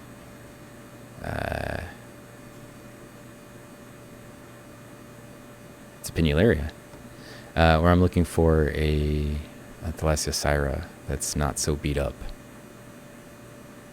But it's a bit of a Pinularia. We can see if we look closely. We saw one of these as an ancient one in the early part of the stream. It was about 10 million years old. This one's about 10,000 years old. But they have these really distinct sort of chamber-like costy structures. And then you're seeing those little dots. They're basically, again, that's the outside of the diatom that you're seeing from the inside of the diatom. So it's like a little window we're seeing through to the skin on the outside of it. And it's not completely in focus. There we go. So you can see those little holes. These are the areolae, and the bundles of areolae that make sort of stripes on the valve face are called striae. So these little chambers are characteristic of Pinularia. It's sort of chamber structures with a bunch of little holes in them. It's a diagnostic characteristic for the combination Pinularia, Chemopinularia, and Calanies, those three, which are usually mostly distinguished by kind of artificial things like how big it is and how skinny the striae are, but very closely related groups. We'll just go ahead and take a picture of this one, even though it's got trash on it. So I can kind of see what's going on, if anything, in chat. Kind of be patient with me as I bounce back and forth between the SEM and the chat because none of my helpers are here today.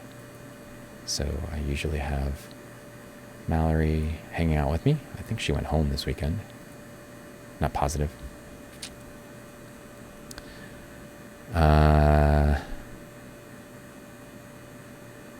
Oh, Mind of a Snail, hello. I saw your emote and then I didn't get the shout out to you. And I wanted to point out that there was a guy that was in the channel the other day. His name is Billy Galaxy Art or something like that. I can't remember it off the top of my head. I might be able to find it if I scroll backwards in my my followers, because I'm pretty sure he's following me. And I don't know if he's here, but he was streaming some really cool stuff, and I thought, Mind of a Snail would really like this. It was like those sort of oil drop art that people do sometimes over top of music, and you guys have like an overhead projector, so I'm sure you guys do that sometimes.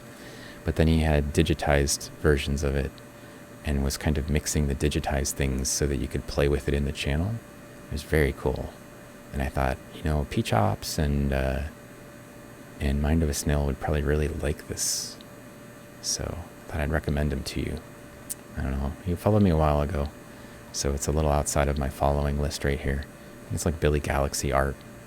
But he's pretty cool. You should check him out. So,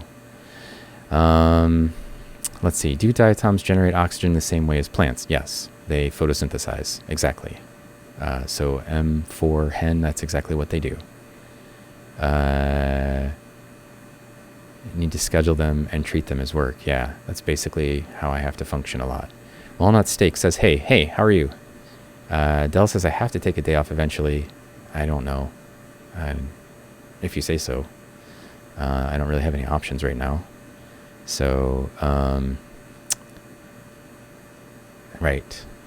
At least I have the SEM to kind of hang out on, and can take a little bit of time to relax and do this. So, do you find class planning takes longer now with online teaching? I find it harder to build good lesson plans sometimes. Chris, I am teaching in person still. Despite coronavirus, I just put on a mask, and our classes are very small, generally speaking, or they're in very large rooms.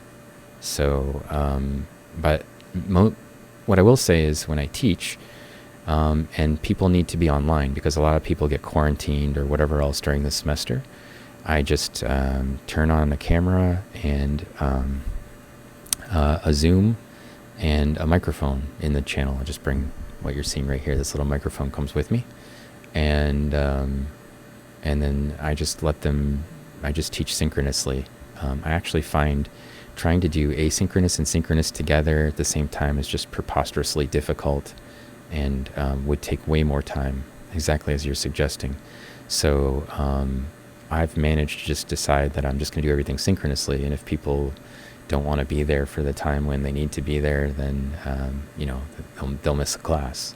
But that's basically how I've decided to operate, because I can't teach 10 classes at once. 5 is hard enough, and trying to teach it online and teach it in person at the same time is just way too much for me. So my approach is just to do it synchronously. It's a challenge. So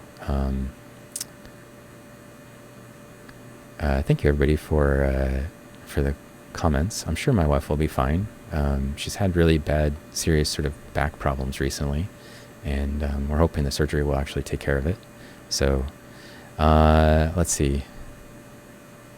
Yeah, I'm sure you would like it. So yeah, no problem. Stars Crunch, hello. Maybe you'll tell P-Chops when you see him, or I can go on to his Discord and mention it to him. I think he probably would really like that guy as well. So can shout out to P-Chops. P-Chops. P-Chops. I want to say thank you for followers. So a bunch of people followed while I was screwing around here. I can't even figure out, like, oh yeah, Firewell, Planet Al, and Virasely, and again and Kinetic Cactual. It's like people try to make me say things crazy, like Burger Lord. That's a good one. Dorian N.A. I want to thank all you guys for the follows. And also, of course, thanks to Frecht Chemist for the raid. Now I'm going to bounce back over, play around with my SEM a little bit more so we can collect some more images. And feel free to just go ahead and ask questions or whatever. Just be patient. I'll get back to chat eventually. It's a challenge doing both at the same time, but I'm always up for challenges. I actually kind of like it. Sometimes it's a little bit better. I'm not critiquing Mallory or anything like that, Sometimes just a little easier for me to use this structure because then I don't miss anything. I sometimes feel like, Mallory picks out the channel stuff she's interested um, in riffing on, and I don't always get to see what it is people are saying. So kind of like a little bit better when I get to do the interactions.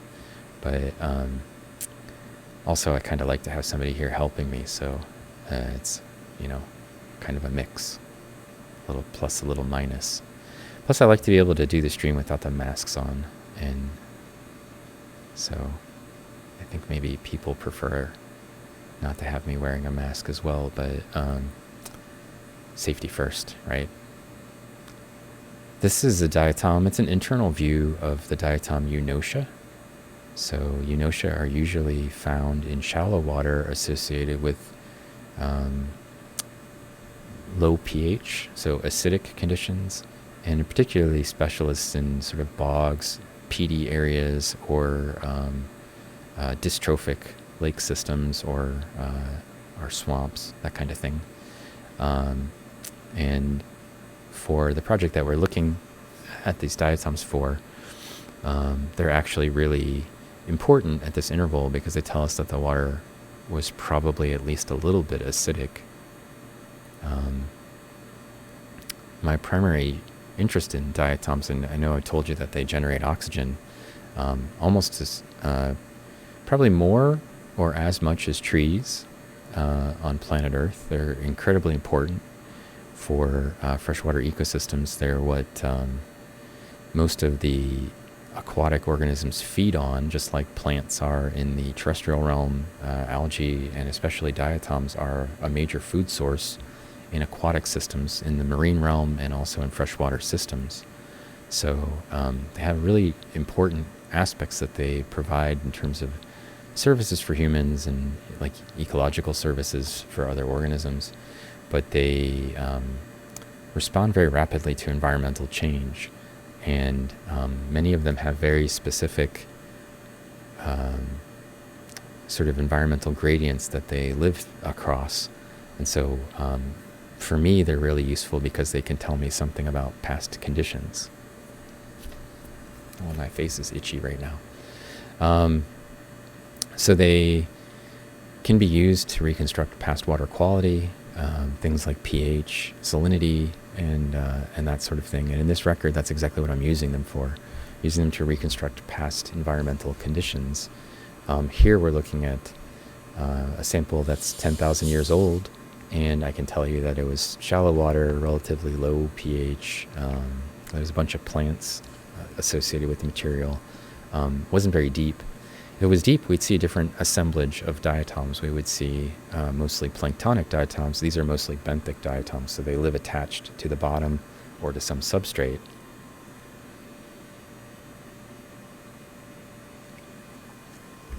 And as a result, they tell us that where the core was collected was relatively shallow water.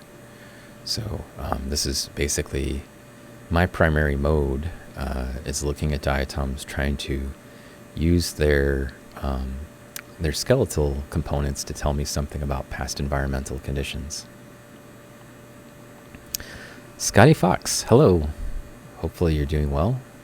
We're looking at some diatoms from a lake in Guatemala today, from Lake Isabel. And also from earlier, we were looking at some Miocene-age stuff from Ashfall State Park in Nebraska. So welcome all the viewers. And we're looking at it on a scanning electron microscope, which I think you've been here before, so you probably know something about.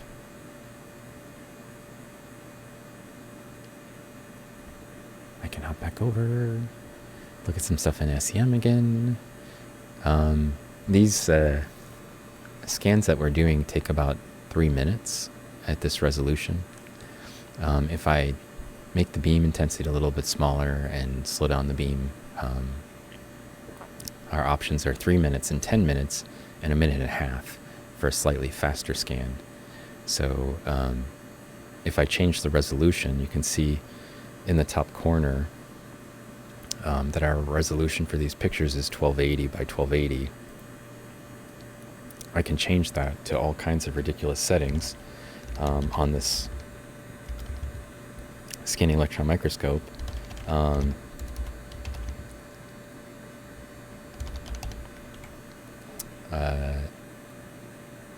It's 1280 by 1280, but then it just either, it takes a lot longer. So like this picture is 1024 by 1024 for the window, just barely fits in our scanning window. So I could improve the resolution quite a bit by making the pictures a lot bigger. It just means they take a lot longer to scan though.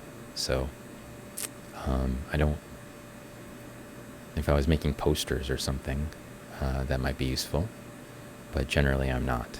I'm just trying to collect some images for publication, and 7 or 8 speed settings and this sort of size is fine for publications.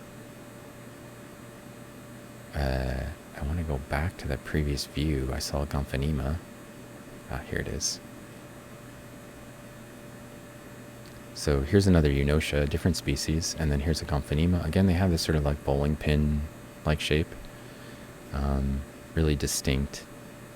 And this is the raphe that runs through the middle of it. And this one has sort of C-shaped little areolae on the valve face. You can see those, hopefully. And then it's also coated with a little bit of junk, or it's slightly dissolved. So we're seeing some sort of cracks on the surface and some junk on it. But usually what happens is they attach by one end to a substrate. So they have something down here on the bottom called an apical pore field. And for Gomphanema, they create a stalk, and they live on the end of a stalk. So in Fructochemist's microscope, when she was looking at them the other day, she'd see a whole bunch of them basically growing together, and you'd see like a branch, and then you'd have a diatom out here and a diatom over here on the same branch, connected by a stalk to a piece of plant or something else. It's a nice internal view of another Eunotia. There are, in North America, more than 9,000 described species of diatoms, just from North America alone. And I think globally the numbers are above 100,000 now. I don't know, something like that. If you include all the fossil and marine and freshwater and everything else. But the real estimates that people have sort of vary in terms of total numbers of species of diatoms on planet Earth between, the highest number people have come up with is an estimate of around 2 million species. Most of those would be undescribed as a result of that number. And I think that probably is a realistic one. Maybe 1 million, 1 million to 2 million is sort of the numbers that people throw around. And, that's interesting. Another Gomphanema. This is an external view of one. You can see it a little bit more clearly. These ones don't have the C-shape openings. They just have little single dots. And it's slightly different shape, so that's a different species. But so that's the estimates of something like maybe 2 million. The minimum is obviously we've already reached 100,000. So the reason people think that those, they're not so sure about the numbers and they're sort of an estimate is that when they really start looking at species that they thought they knew closely, usually what ends up is there's a whole bunch of cryptospecies, like things that they thought were the same species, but they actually aren't. And that's a combination of looking at them genetically or looking at their external skeletal structure. And so that leads people to, they take a number that they thought they had and it ends up being like maybe there's 20 when they thought there was 1. And so when you start off with like, for every species that we have, if we did the same thing, if we looked closely at it and found that there was 20 for each one we have, then we just went from 100,000 to uh, to 2 million, right? So something like that is sort of how people come up with the estimates. A lot of it's just not been looked at closely, either in light microscope or SEM. Even in North America, there's large parts of the diatom flora that just haven't been explored. That really, in the last couple of years, maybe in the last decade or so, they've started looking at diatoms from the Rocky Mountains and west of the Rockies, where there really just wasn't any taxonomy work that is being done, and it's rapidly expanded our numbers from North America there as well. As a result, there's another Diplonis. So we saw one of these earlier. Has that same sort of oval outline, a really thick sterna in the middle, a sort of canal-shaped structure that the raphe's running through. Slightly out of focus, which I'll fix. Here we go. And then, just like the other one, you can see through the little costi-like structures, and you can see that it's doubly punctate. So all the same characteristics that we were looking at before. This is potentially the same species as we were looking at before. It's just a smaller one. And the shape changes a little bit when they get smaller. So smaller to large, they might become a little bit more elongate when they get larger, for example. So this part of the problem with diatom taxonomy is that the populations have different sizes, from small to large as they, well, actually from large to small as they get older, and it makes it challenging to identify them sometimes. So, Stars Crunch says, do all diatoms do the same thing? No, or yes. I don't know. It depends what you mean. They all generate oxygen. They all divide mostly through cloning themselves and getting smaller. But there are diatoms that live as plankton. There are diatoms that live attached to surfaces. There are diatoms that live in colonies and diatoms that live individually. There are diatoms that can crawl around and diatoms that only float around. So it depends on what you're asking. They are all, they're their own phylum. So everything inside the phylum is a diatom. That's Bacillularia phyta. And they all have similar pigments and chloroplasts and cell structures, but they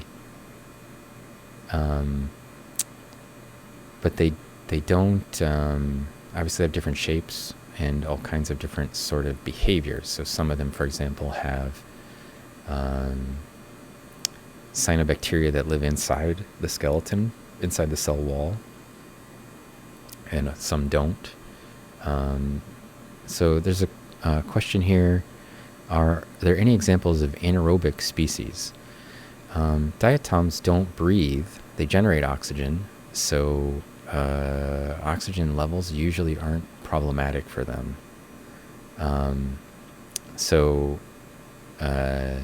Do you mean, are there ones that don't generate oxygen when you say anaerobic, or do you mean ones that, because they don't breathe oxygen, they breathe carbon dioxide, and they respire oxygen, as a byproduct of that. They can live in conditions where there's low oxygen, because they can make their own, but they need light. So I think that's a really crucial characteristic. There are some examples of diatoms that switch between autotrophic, in other words, generating their own food, and heterotrophic, in other words, they eat. They're not part of the fungal kingdom, no. They eat organic matter for food. There's not very many of them, and I was actually startled to find this out. But a few years ago, I just was Googling weird stuff and Googled heterotrophic diatoms, and they exist. So I didn't think they did. There's not many examples, but they do. Um,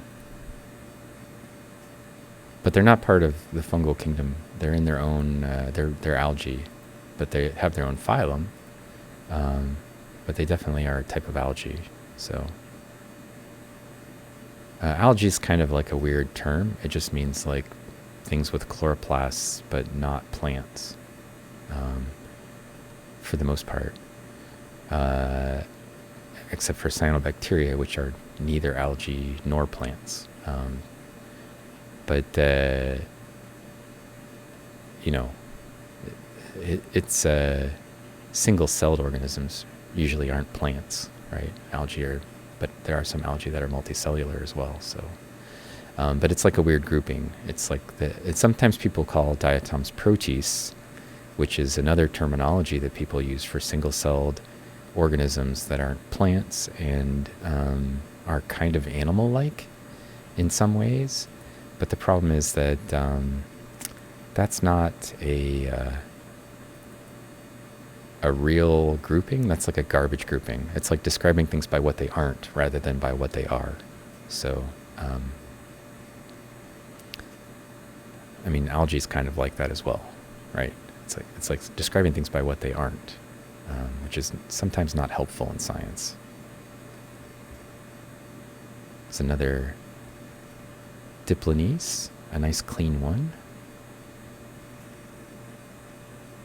All the same structures, round, those very distinct costae, very wide central sternum, sort of zooming out and then bouncing back in. That's a Cerarella. Cerarella have a circumferential raphe, a raphe that runs around the outside. They are exclusively, well, almost exclusively benthic diatoms, and they much thicker skeleton, much more heavy cell wall on them. And I don't know, this is some junk. There's junk on one end of the valve, I guess. And also on that end. There's a lot of mud. Junk is my science term. Don't judge me. For non-diatom, non-useful material. Oh, cool. This is actually a really useful diatom to get a picture of for this project. That is a Frustrulia, and I think I saw some Frustrulia in these samples, but I didn't. This is the first time I've seen one in the SEM for this sample. And Frustrulia are very similar types of environments to the Eunotia that we saw earlier. They like acidic conditions, low pH settings, and they don't live on plants necessarily, but they like those sort of low pH conditions. And this is one of the things that is really critical for, like if we're doing paleolimnology, which is what I do, is that we don't just find one Eunotia and go, well, it must have been acidic conditions. It's useful if we have a bunch of supporting information, and if all of it's pointing in the same direction, then we can use that and treat it as real information.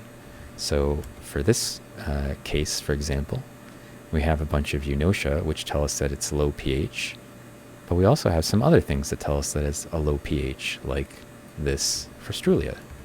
So I'm just trying to get it rotated around to the right angle. Sorry, I'm being like obsessive compulsive, but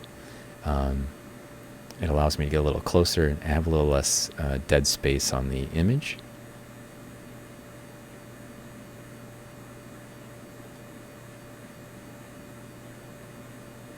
That's good. And then I'm just going to double check my focus because it goes out of focus sometimes when you turn it.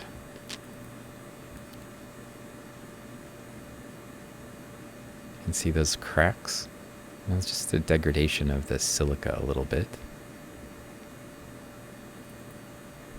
And then you can see out here as well, it's sort of like turned into a globby gel when it starts to dissolve a little bit. And I think that's because when the organisms were living there, the pH was low, but the samples that are above this one, like right above this one, have a suggestion of high pH as a sudden change in the environment occurs. And I think some of that ends up basically getting into the sample and dissolving the silica in here a bit. So I'm just going to go ahead and get a nice picture of that for Strulia, because it backs up a lot of the things I was saying in my interpretation about the pH. Okay. Questions?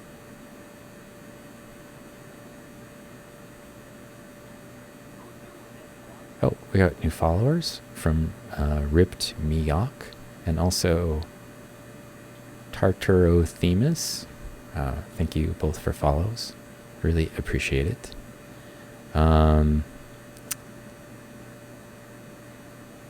Ones that don't respire in their environment, whether carbon dioxide or otherwise. Yeah, so I think I answered that. Plant is a little less obvious than it seems. They have quantities that plants don't have, right? So they're not plant is really what they are. Let's see. Is this live or recorded? It's live. I'm talking to chat, right?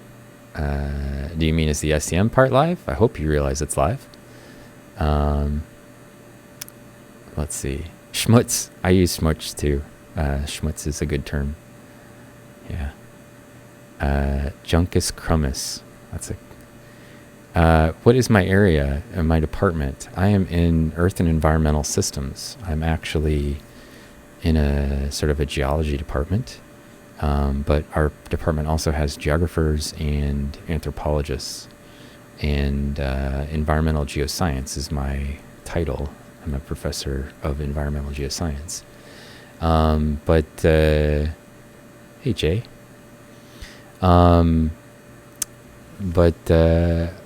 My background training is in geology, and my work is in ecology and taxonomy and limnology. So I'm interdisciplinary, as is my department. And I have to kind of be good at climate, past climate. Some aspects of chemistry are really important for what I do. Some aspects of physics are really important for what I do. And then I also need to know a lot about organisms, lakes, and a bit of taxonomy, basically. So just everything, like all of it. It's easy when it's related to what I do the work in, you know? Like if it's something that I think helps me understand my job, then it's easy, whatever it is. It's challenging, you know, I guess there's some math we have to know, right? To do the statistical analyses. It's truly internal. And then, you know, like I run a scanning electron microscope, I need to understand how it works. I use normal microscopes in my job, some chemical digestions that go on in my lab. So, you know, those aspects I have a really good grasp on, but it doesn't mean I have a grasp on all of it. So, you know, people ask me questions as if I'm a biologist, and I'm not. But I probably can answer most ecological questions because I don't know like cell physiology very well. I'm pretty good with ecology. So, I just kind of have to be good at the things I need to know, and then everything else is kind of gravy. But I teach geology classes and limnology and hydrology and earth science, environmental science, and even a little bit like I have some classes that are kind of remote sensing related. I don't know, just whatever I find interesting, I guess. It's a nice part about being a scientist and having a PhD is I just teach what I want within reason. I also have to kind of be good at photography to do this job. So, All right. Let's see if I jump over to the next slide up. I mentioned that the environment changes, and this sample is all full of little round guys, which are plankton. So there's like bits and pieces of them everywhere. That's, I think it's Thalassiocira. And we looked at this sort of last time we were on the stream, some similar materials. What I'm really looking for is a couple of good photos of these Thalassiocira, which may or may not happen. But I'm aiming to get some good photos of them so that I can try to figure out what their species is. In the light microscope, they're mostly just like dissolved bits of pieces of things like this one. Like that's the valve face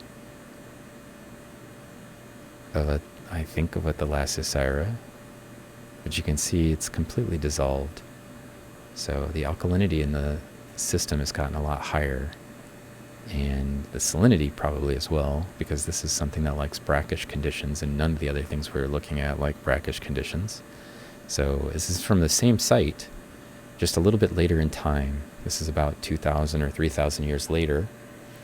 And what you see is it's none of the same diatoms. And that's a positive in my sort of line of work, because it tells me something's happened. The lake system is now different.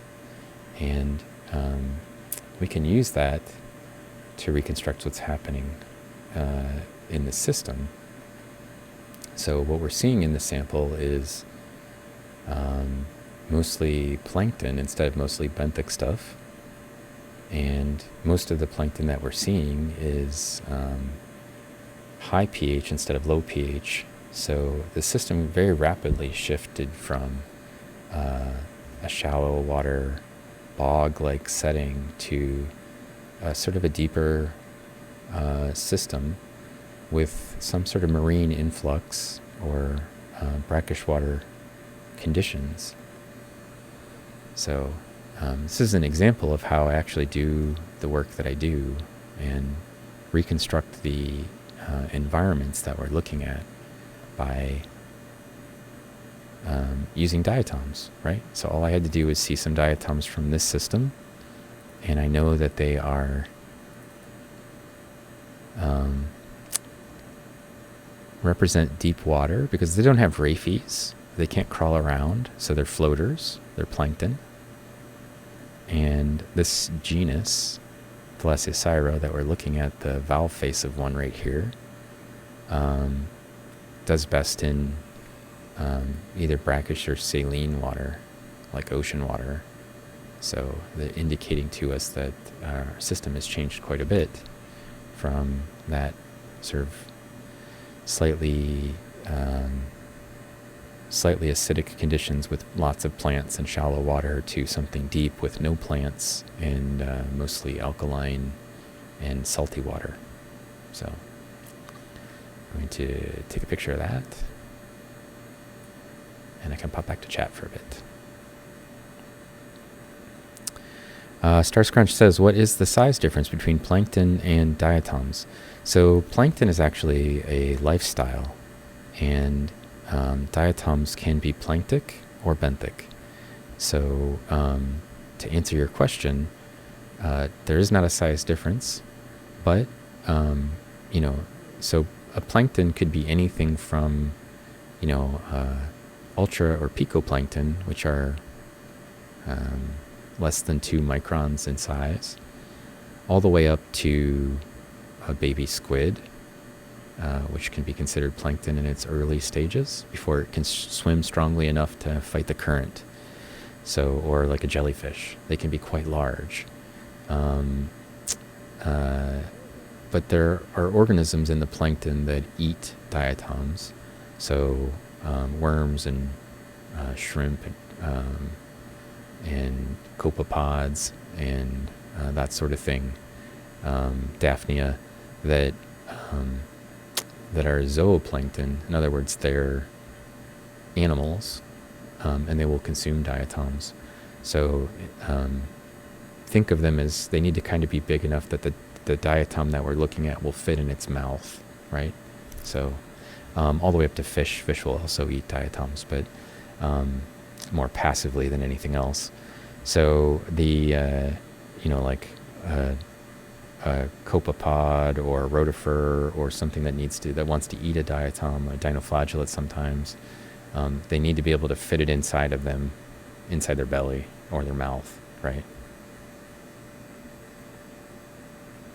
Some people argue that mola mola are plankton. So mola mola are those really cool sunfish. They barely have any kind of fins, right? Just like look like a dinner plate that swims around. And yeah, so like if you don't have the power to fight the current, then you're basically plankton, no matter what size you are. So so it's not really like a size threshold, I should say. You can also get, if you watch Pacific Plankton's feed, so I'm going to give a shout out to Pacific Plankton. People who are in my channel frequently. She's usually here, but she's busy driving today, I think. Pacific Plankton will show you sort of live stream from her microscope of plankton.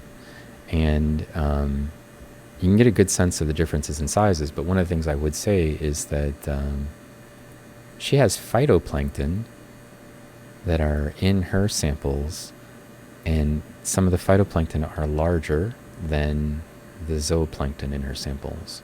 So she has some phytoplankton that are, we've seen some that are like 200, 300 microns across, and they just look like spaceships next to some of the zooplankton that are in those same samples. Some of the worms are just not, juvenile worms just aren't even big enough to, you could fit several of them inside of the phytoplankton. And what's cool about that is the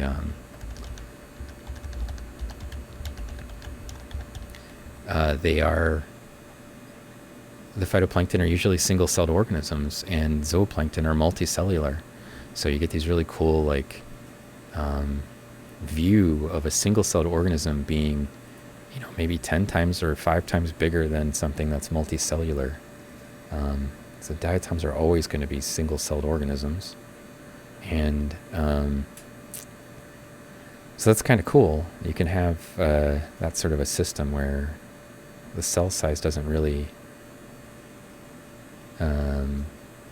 it's not, it's not really controlled by the sort of limitations that you'd think of. You can have a bunch of little cells or one big cell, right? And be part of the same ecosystem. So it'd just be side by side. One giant cell that's like, 2, 3, 4 times bigger than you are. Not you, but like if you were one of the zooplankton. I think the largest diatoms that people have observed are something like 2 millimeters, 1 to 2 millimeters. So like you could see them, you could kind of pick them up, I guess. Hey, I think I found what I was looking for. That's just a girdle band, but I think this is actually the whole... There we go. I might actually be able to identify it from this. Perfect. Oh, nope, it's just the faceplate dissolved off with the girdle band. I don't know if any of the structures are visible, but it's better than anything else we've gotten so far with respect to this sample.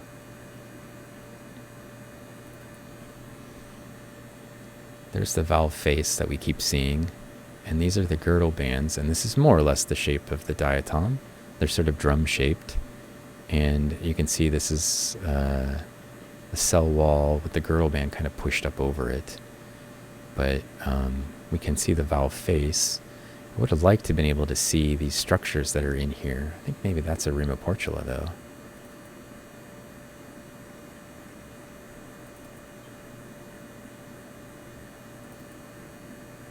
Maybe.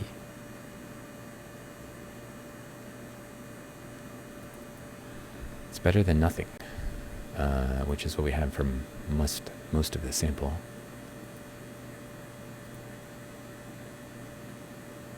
This will be okay.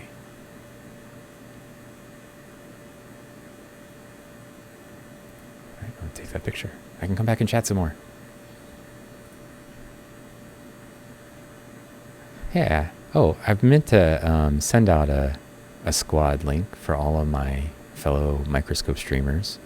And I also meant to, I feel like I should add Frecht Chemist into there.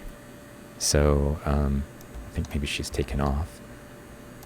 But, oh, maybe she's still hanging out in the channel somewhere. To my list of microscope streamers, because she's been streaming from her microscope again. So it looks like a toe.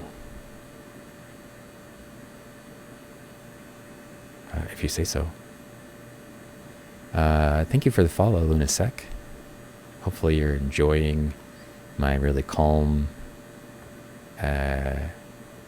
casual afternoon stream from the SEM today. And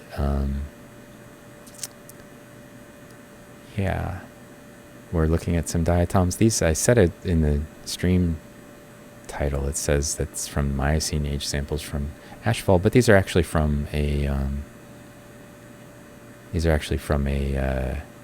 sediment core collected from Lake Isabel in Guatemala. Let's see. Tropical Geek says Spider does microscope. Yes, Spider ID has a stereo microscope, and they look at spiders that get collected in spider traps and identify them, and they have them. So stereo microscopes are looking, they're like an SEM, basically. You're looking at the surface, but it's a light microscope, so it's not like an SEM. But I mean, what you're looking at is the topography of the surface of the organisms, you're not looking through them. Transmitted light microscope's what I usually use, although I have the same stereo microscope as Spider ID guy in my other lab. I just don't look at spiders. I could. I can't ID them though. So he has them on these little cool little bead-like things, so he can move them around and keep them in position, rotate them around the way he wants to see them, and then he identifies them. And I think he's just doing his job, but he's doing it on stream, which is really cool. You should check him out. He's I think he's Swedish. He's European, so he's only on in the mornings. Yeah, stereoscope. Hang on, I'll show you one.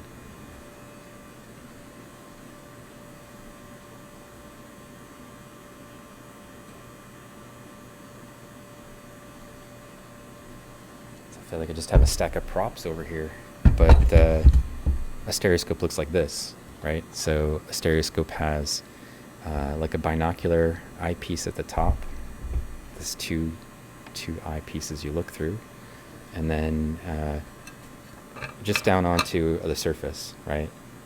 It's usually limited in terms of its total magnification range. I think maybe the best ones, like the one in my lab, I think with the right optics you can get something like 400 or 500 times magnification out of it, but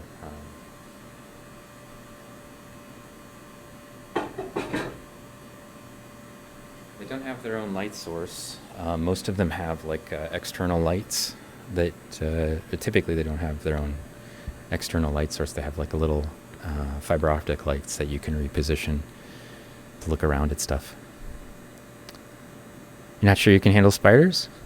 It just has a stereo microscope has one objective and then a magnification wheel, so that you can change the scale or the range of the magnification. And then the eyepieces themselves have lenses in them. So it's a combination of the eyepieces. So the one in my lab, I have like 10x eyepieces and 16 times eyepieces, and then I have also have like I think the main body goes up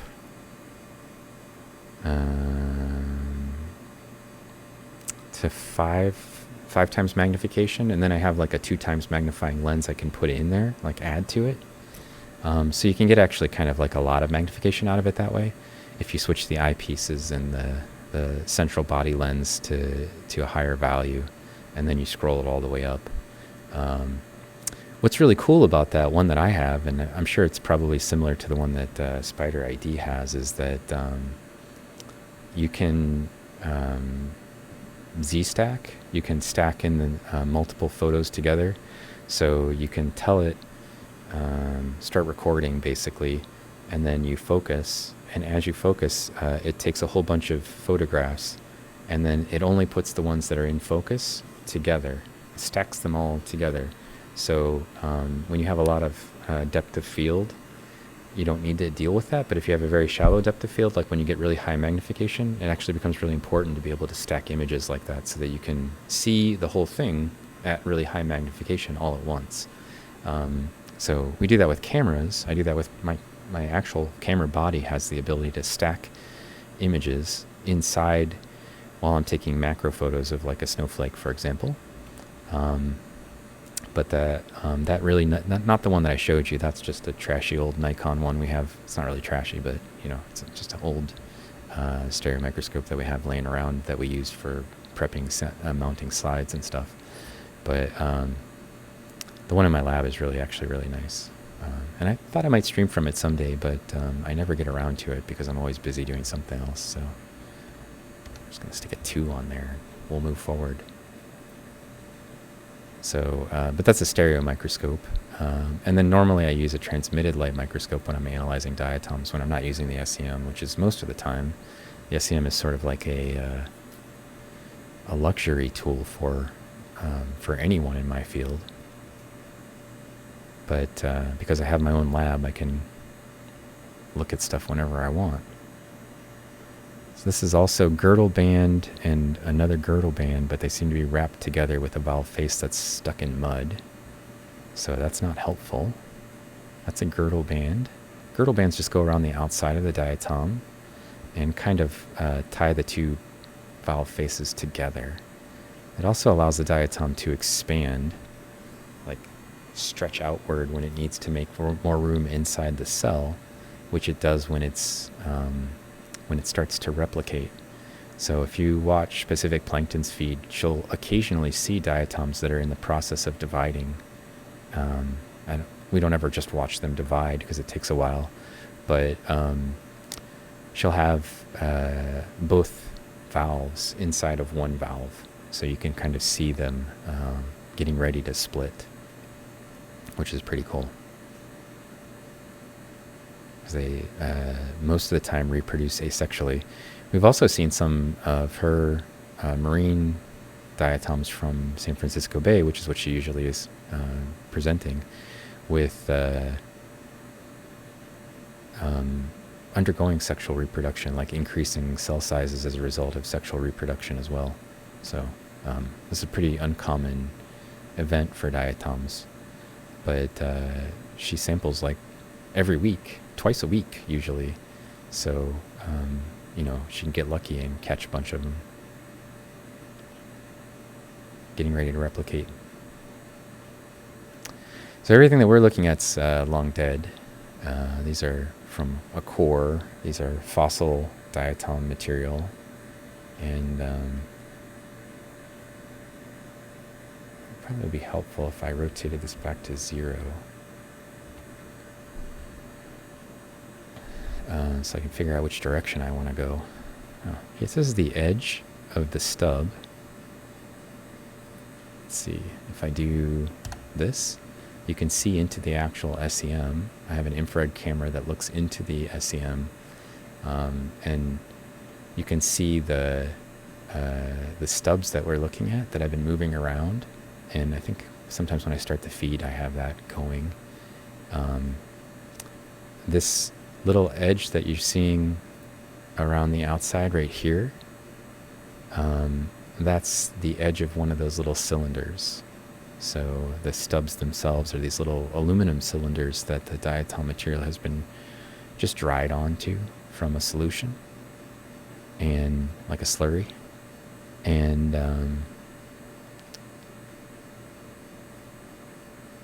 then gold plated.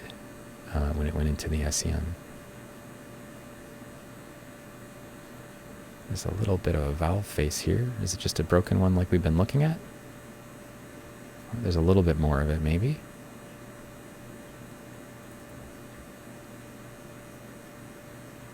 It's like you can see the whole valve face. It's completely flat, right? You can see it is totally flat because it's just laying on the valve, on the slide stub. And it's like all the processes and things that are useful for helping to identify it are right around the edge here. And every time I get one, they're always dissolved right at the part where I need them not to be. So, a little frustrating. That is a piece of junk. That's not. Girdle bands. See, there's nothing inside. Those are just the bands themselves.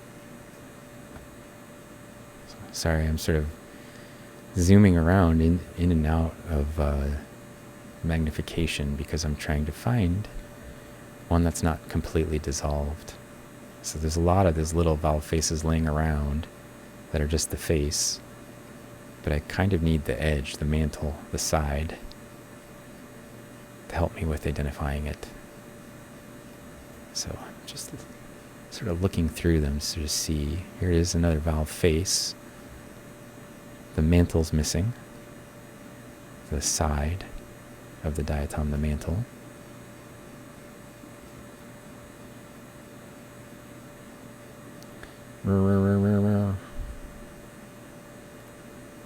The noise that you hear in the background, that sort of white noise sound behind my voice, is the pump for the scanning electron microscope. Everything that happens inside the SEM is happening in a vacuum. And the pump is constantly pumping the vacuum so that we have a constant vacuum.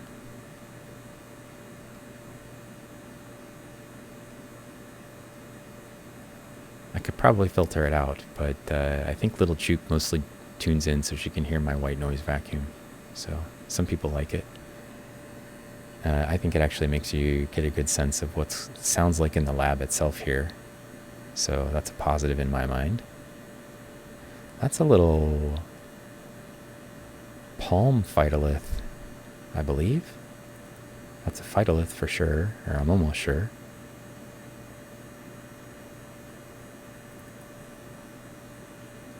And they usually have this sort of bumpy star shape for palm. And that's not too surprising. We are in the tropics where this was collected. But I might just go ahead and take a picture of it. I have a postdoc, Dr. Chad Yost, who's in my lab currently, who studies phytoliths, and he might enjoy taking a look at that. And will probably tell me, yep, that's a palm. Okay.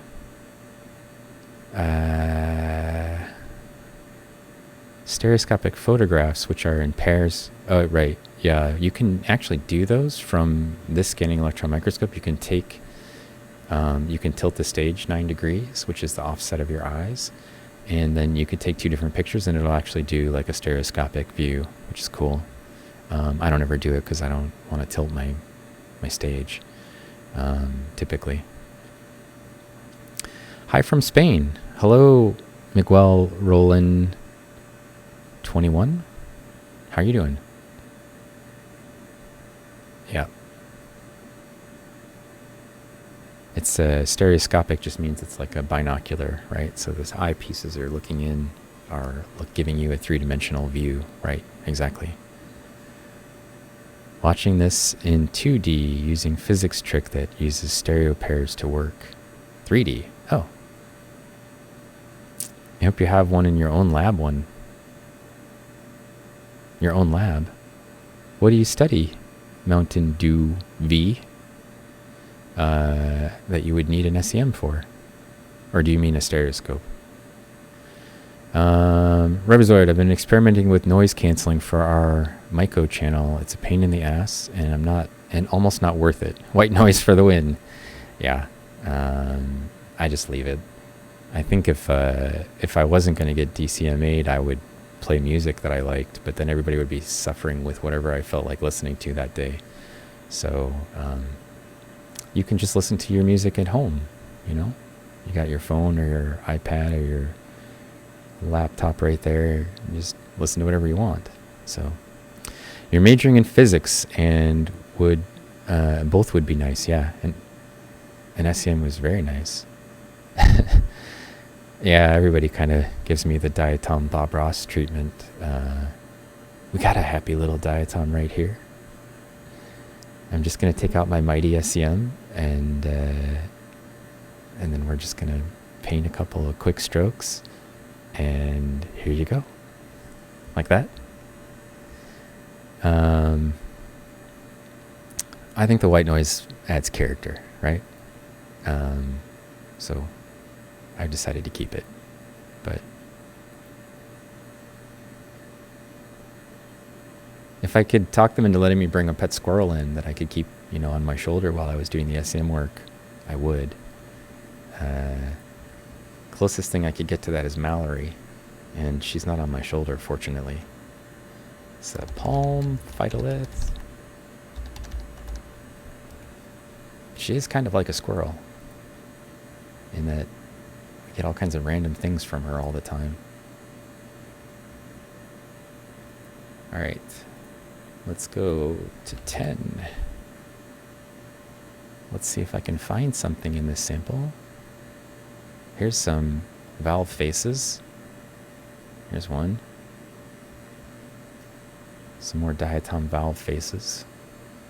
I'd really like to ID that Thalassiocyrra, but I'm afraid that just having the valve face in its dissolved state is not going to be good enough.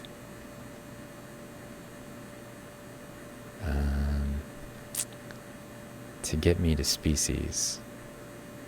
I guess I could probably get it close. It doesn't look like a... This one. Here's one. Got a little bit of girdle band and then mud on the valve face. That's a Thalassiocyrra again. And there was another one over here, just a girdle band. And another one over here. It's mostly a valve face. I don't think I see any structures again. And it looks like it's a little out of focus. Yeah, it's completely detached, so we don't have any of the mantle. Maybe just the spacing between the pores would give me enough information, and the size ranges might give me enough information to kind of figure out what it is. Just would be nice if I could see any kind of structures in here. Also, it's completely flat, which will help somewhat. See, everything that we're looking at is the same. It's always the same diatoms. It's always Thalassiocyrra. And in the other sample, we just had this wide range of things that we were seeing. This is another characteristic clue for me as a person who's a paleoecologist looking at this. When you decrease diversity, it tells you that something substantial has happened in your environment that most of those other organisms cannot handle. So when you start to see fewer and fewer organisms, the lower biodiversity usually tells you that you're in some sort of stressed environment or environment that's very different than the way it used to be. So this is another clue for me that we're looking at a change in the environment, a big change in the environment. So depth, salinity, alkalinity all changed, and then diversity also changed. And those things together are a pretty good clue that it's a very different kind of environment. Our assessment of this in the paper that we're working on is that there's a marine influx, that we've actually got marine water coming into our sample. that's normally a low, or prior to its infiltration into the freshwater system, or whatever you want to call it, the flooding of the marine water in, that it used to be a shallow bog kind of setting. It's at least what the diatoms suggest from the previous sample. And now we basically have this marine system in the same place as our freshwater system used to be. So most likely explanation is that there was an inundation, with the ocean basically snuck into this environment through flooding of some type. There's a girdle view. We can't see into the actual valve, but it's preserved.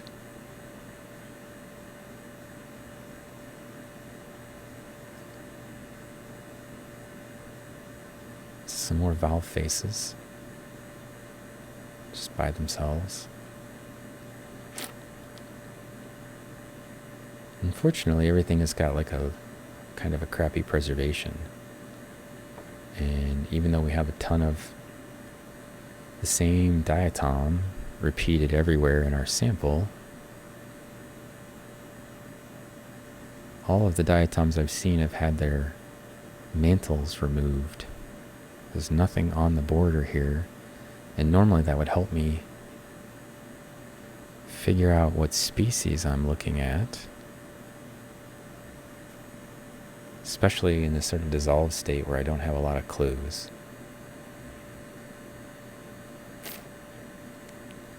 Okay, anyway, it's 3 o'clock, and normally I try to end my streams around 3, and it's a little bit easier to do when I'm by myself, because I can just go, that's it. But I would probably like to find somebody to raid, and I'm going to maybe collect one more image here of this guy. This looks like a drain, a sewer drain. Not super exciting by itself. Piece of Athalassiosyra. Come back to chat. Say hi. See what's happened here. Anything? Happy little newt. Oh, we have a happy little newt. Exactly. Yeah. You have one in your physics class that reminds you of home. That's good. Not a squirrel. Okay. Yeah. Thanks for hanging out with us, Mountain Dew, and everyone else. We've had a pretty nice little quiet stream today with a big raid from Fructchemist and some really great questions in the chat. And even though I didn't find any superb looking diatoms, and not exactly what I wanted, we did get some good stuff.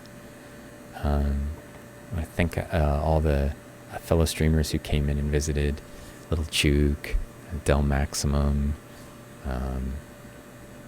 Fructchemist, OpenSet, Mind of a Snail, and hopefully everybody's going to have a good long weekend. And I probably won't be back until next Saturday from the SEM, but I might do some light microscope streaming from home, because it's a little easier for me to stream from home right now. And we'll, let's see, we should find somebody to raid. It's my other job. Finished with my raid. Squelch that. Normally, on the weekends,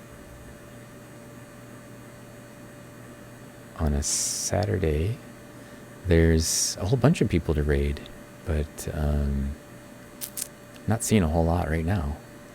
So maybe we'll go, let's see. We'll go raid Battle Chaser, who is a artist, and let's see what they're streaming first.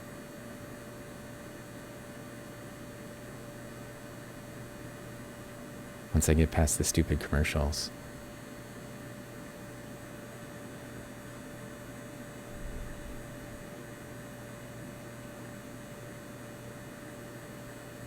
Oh, they're doing some sort of a sketch card. That's cool. So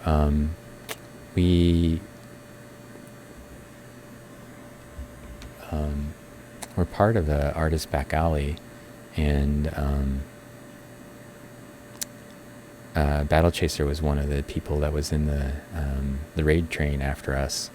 So we got to hang out with him a little bit during that, and we'll go raid them. Harp practice. Oh, Astro Canuck. Actually, maybe we'll go do Astro Canuck. They have. Is that the name of the streamer? Takeo. I can't even say that. I'll just call him Takeo. Is that their name? Let's see. Why don't we do Astro Canuck? So we'll raid Astro Canuck instead. They're having a rainy day stream. They usually do some soothing and wonderful. It's delicious.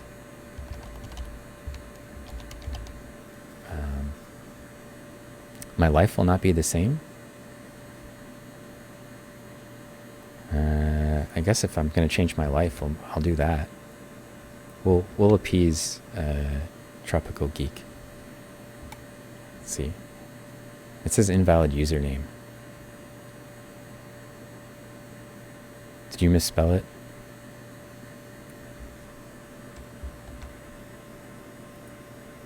Let me see if I can find him. Give me a second. Be patient.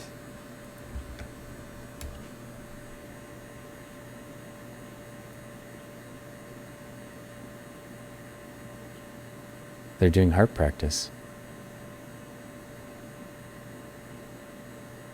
Okay. Let's see if I can get it to work. Oops. Trying not to be totally incompetent at raiding. Ah, that one worked. We'll go check them out.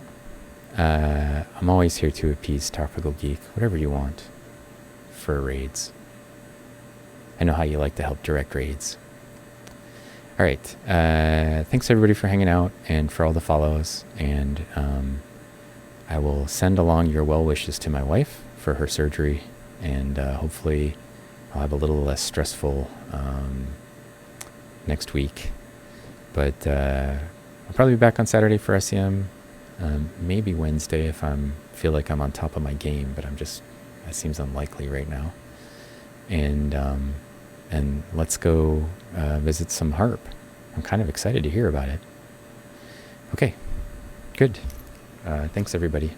We'll go. Oh. Hang on. Now we'll go.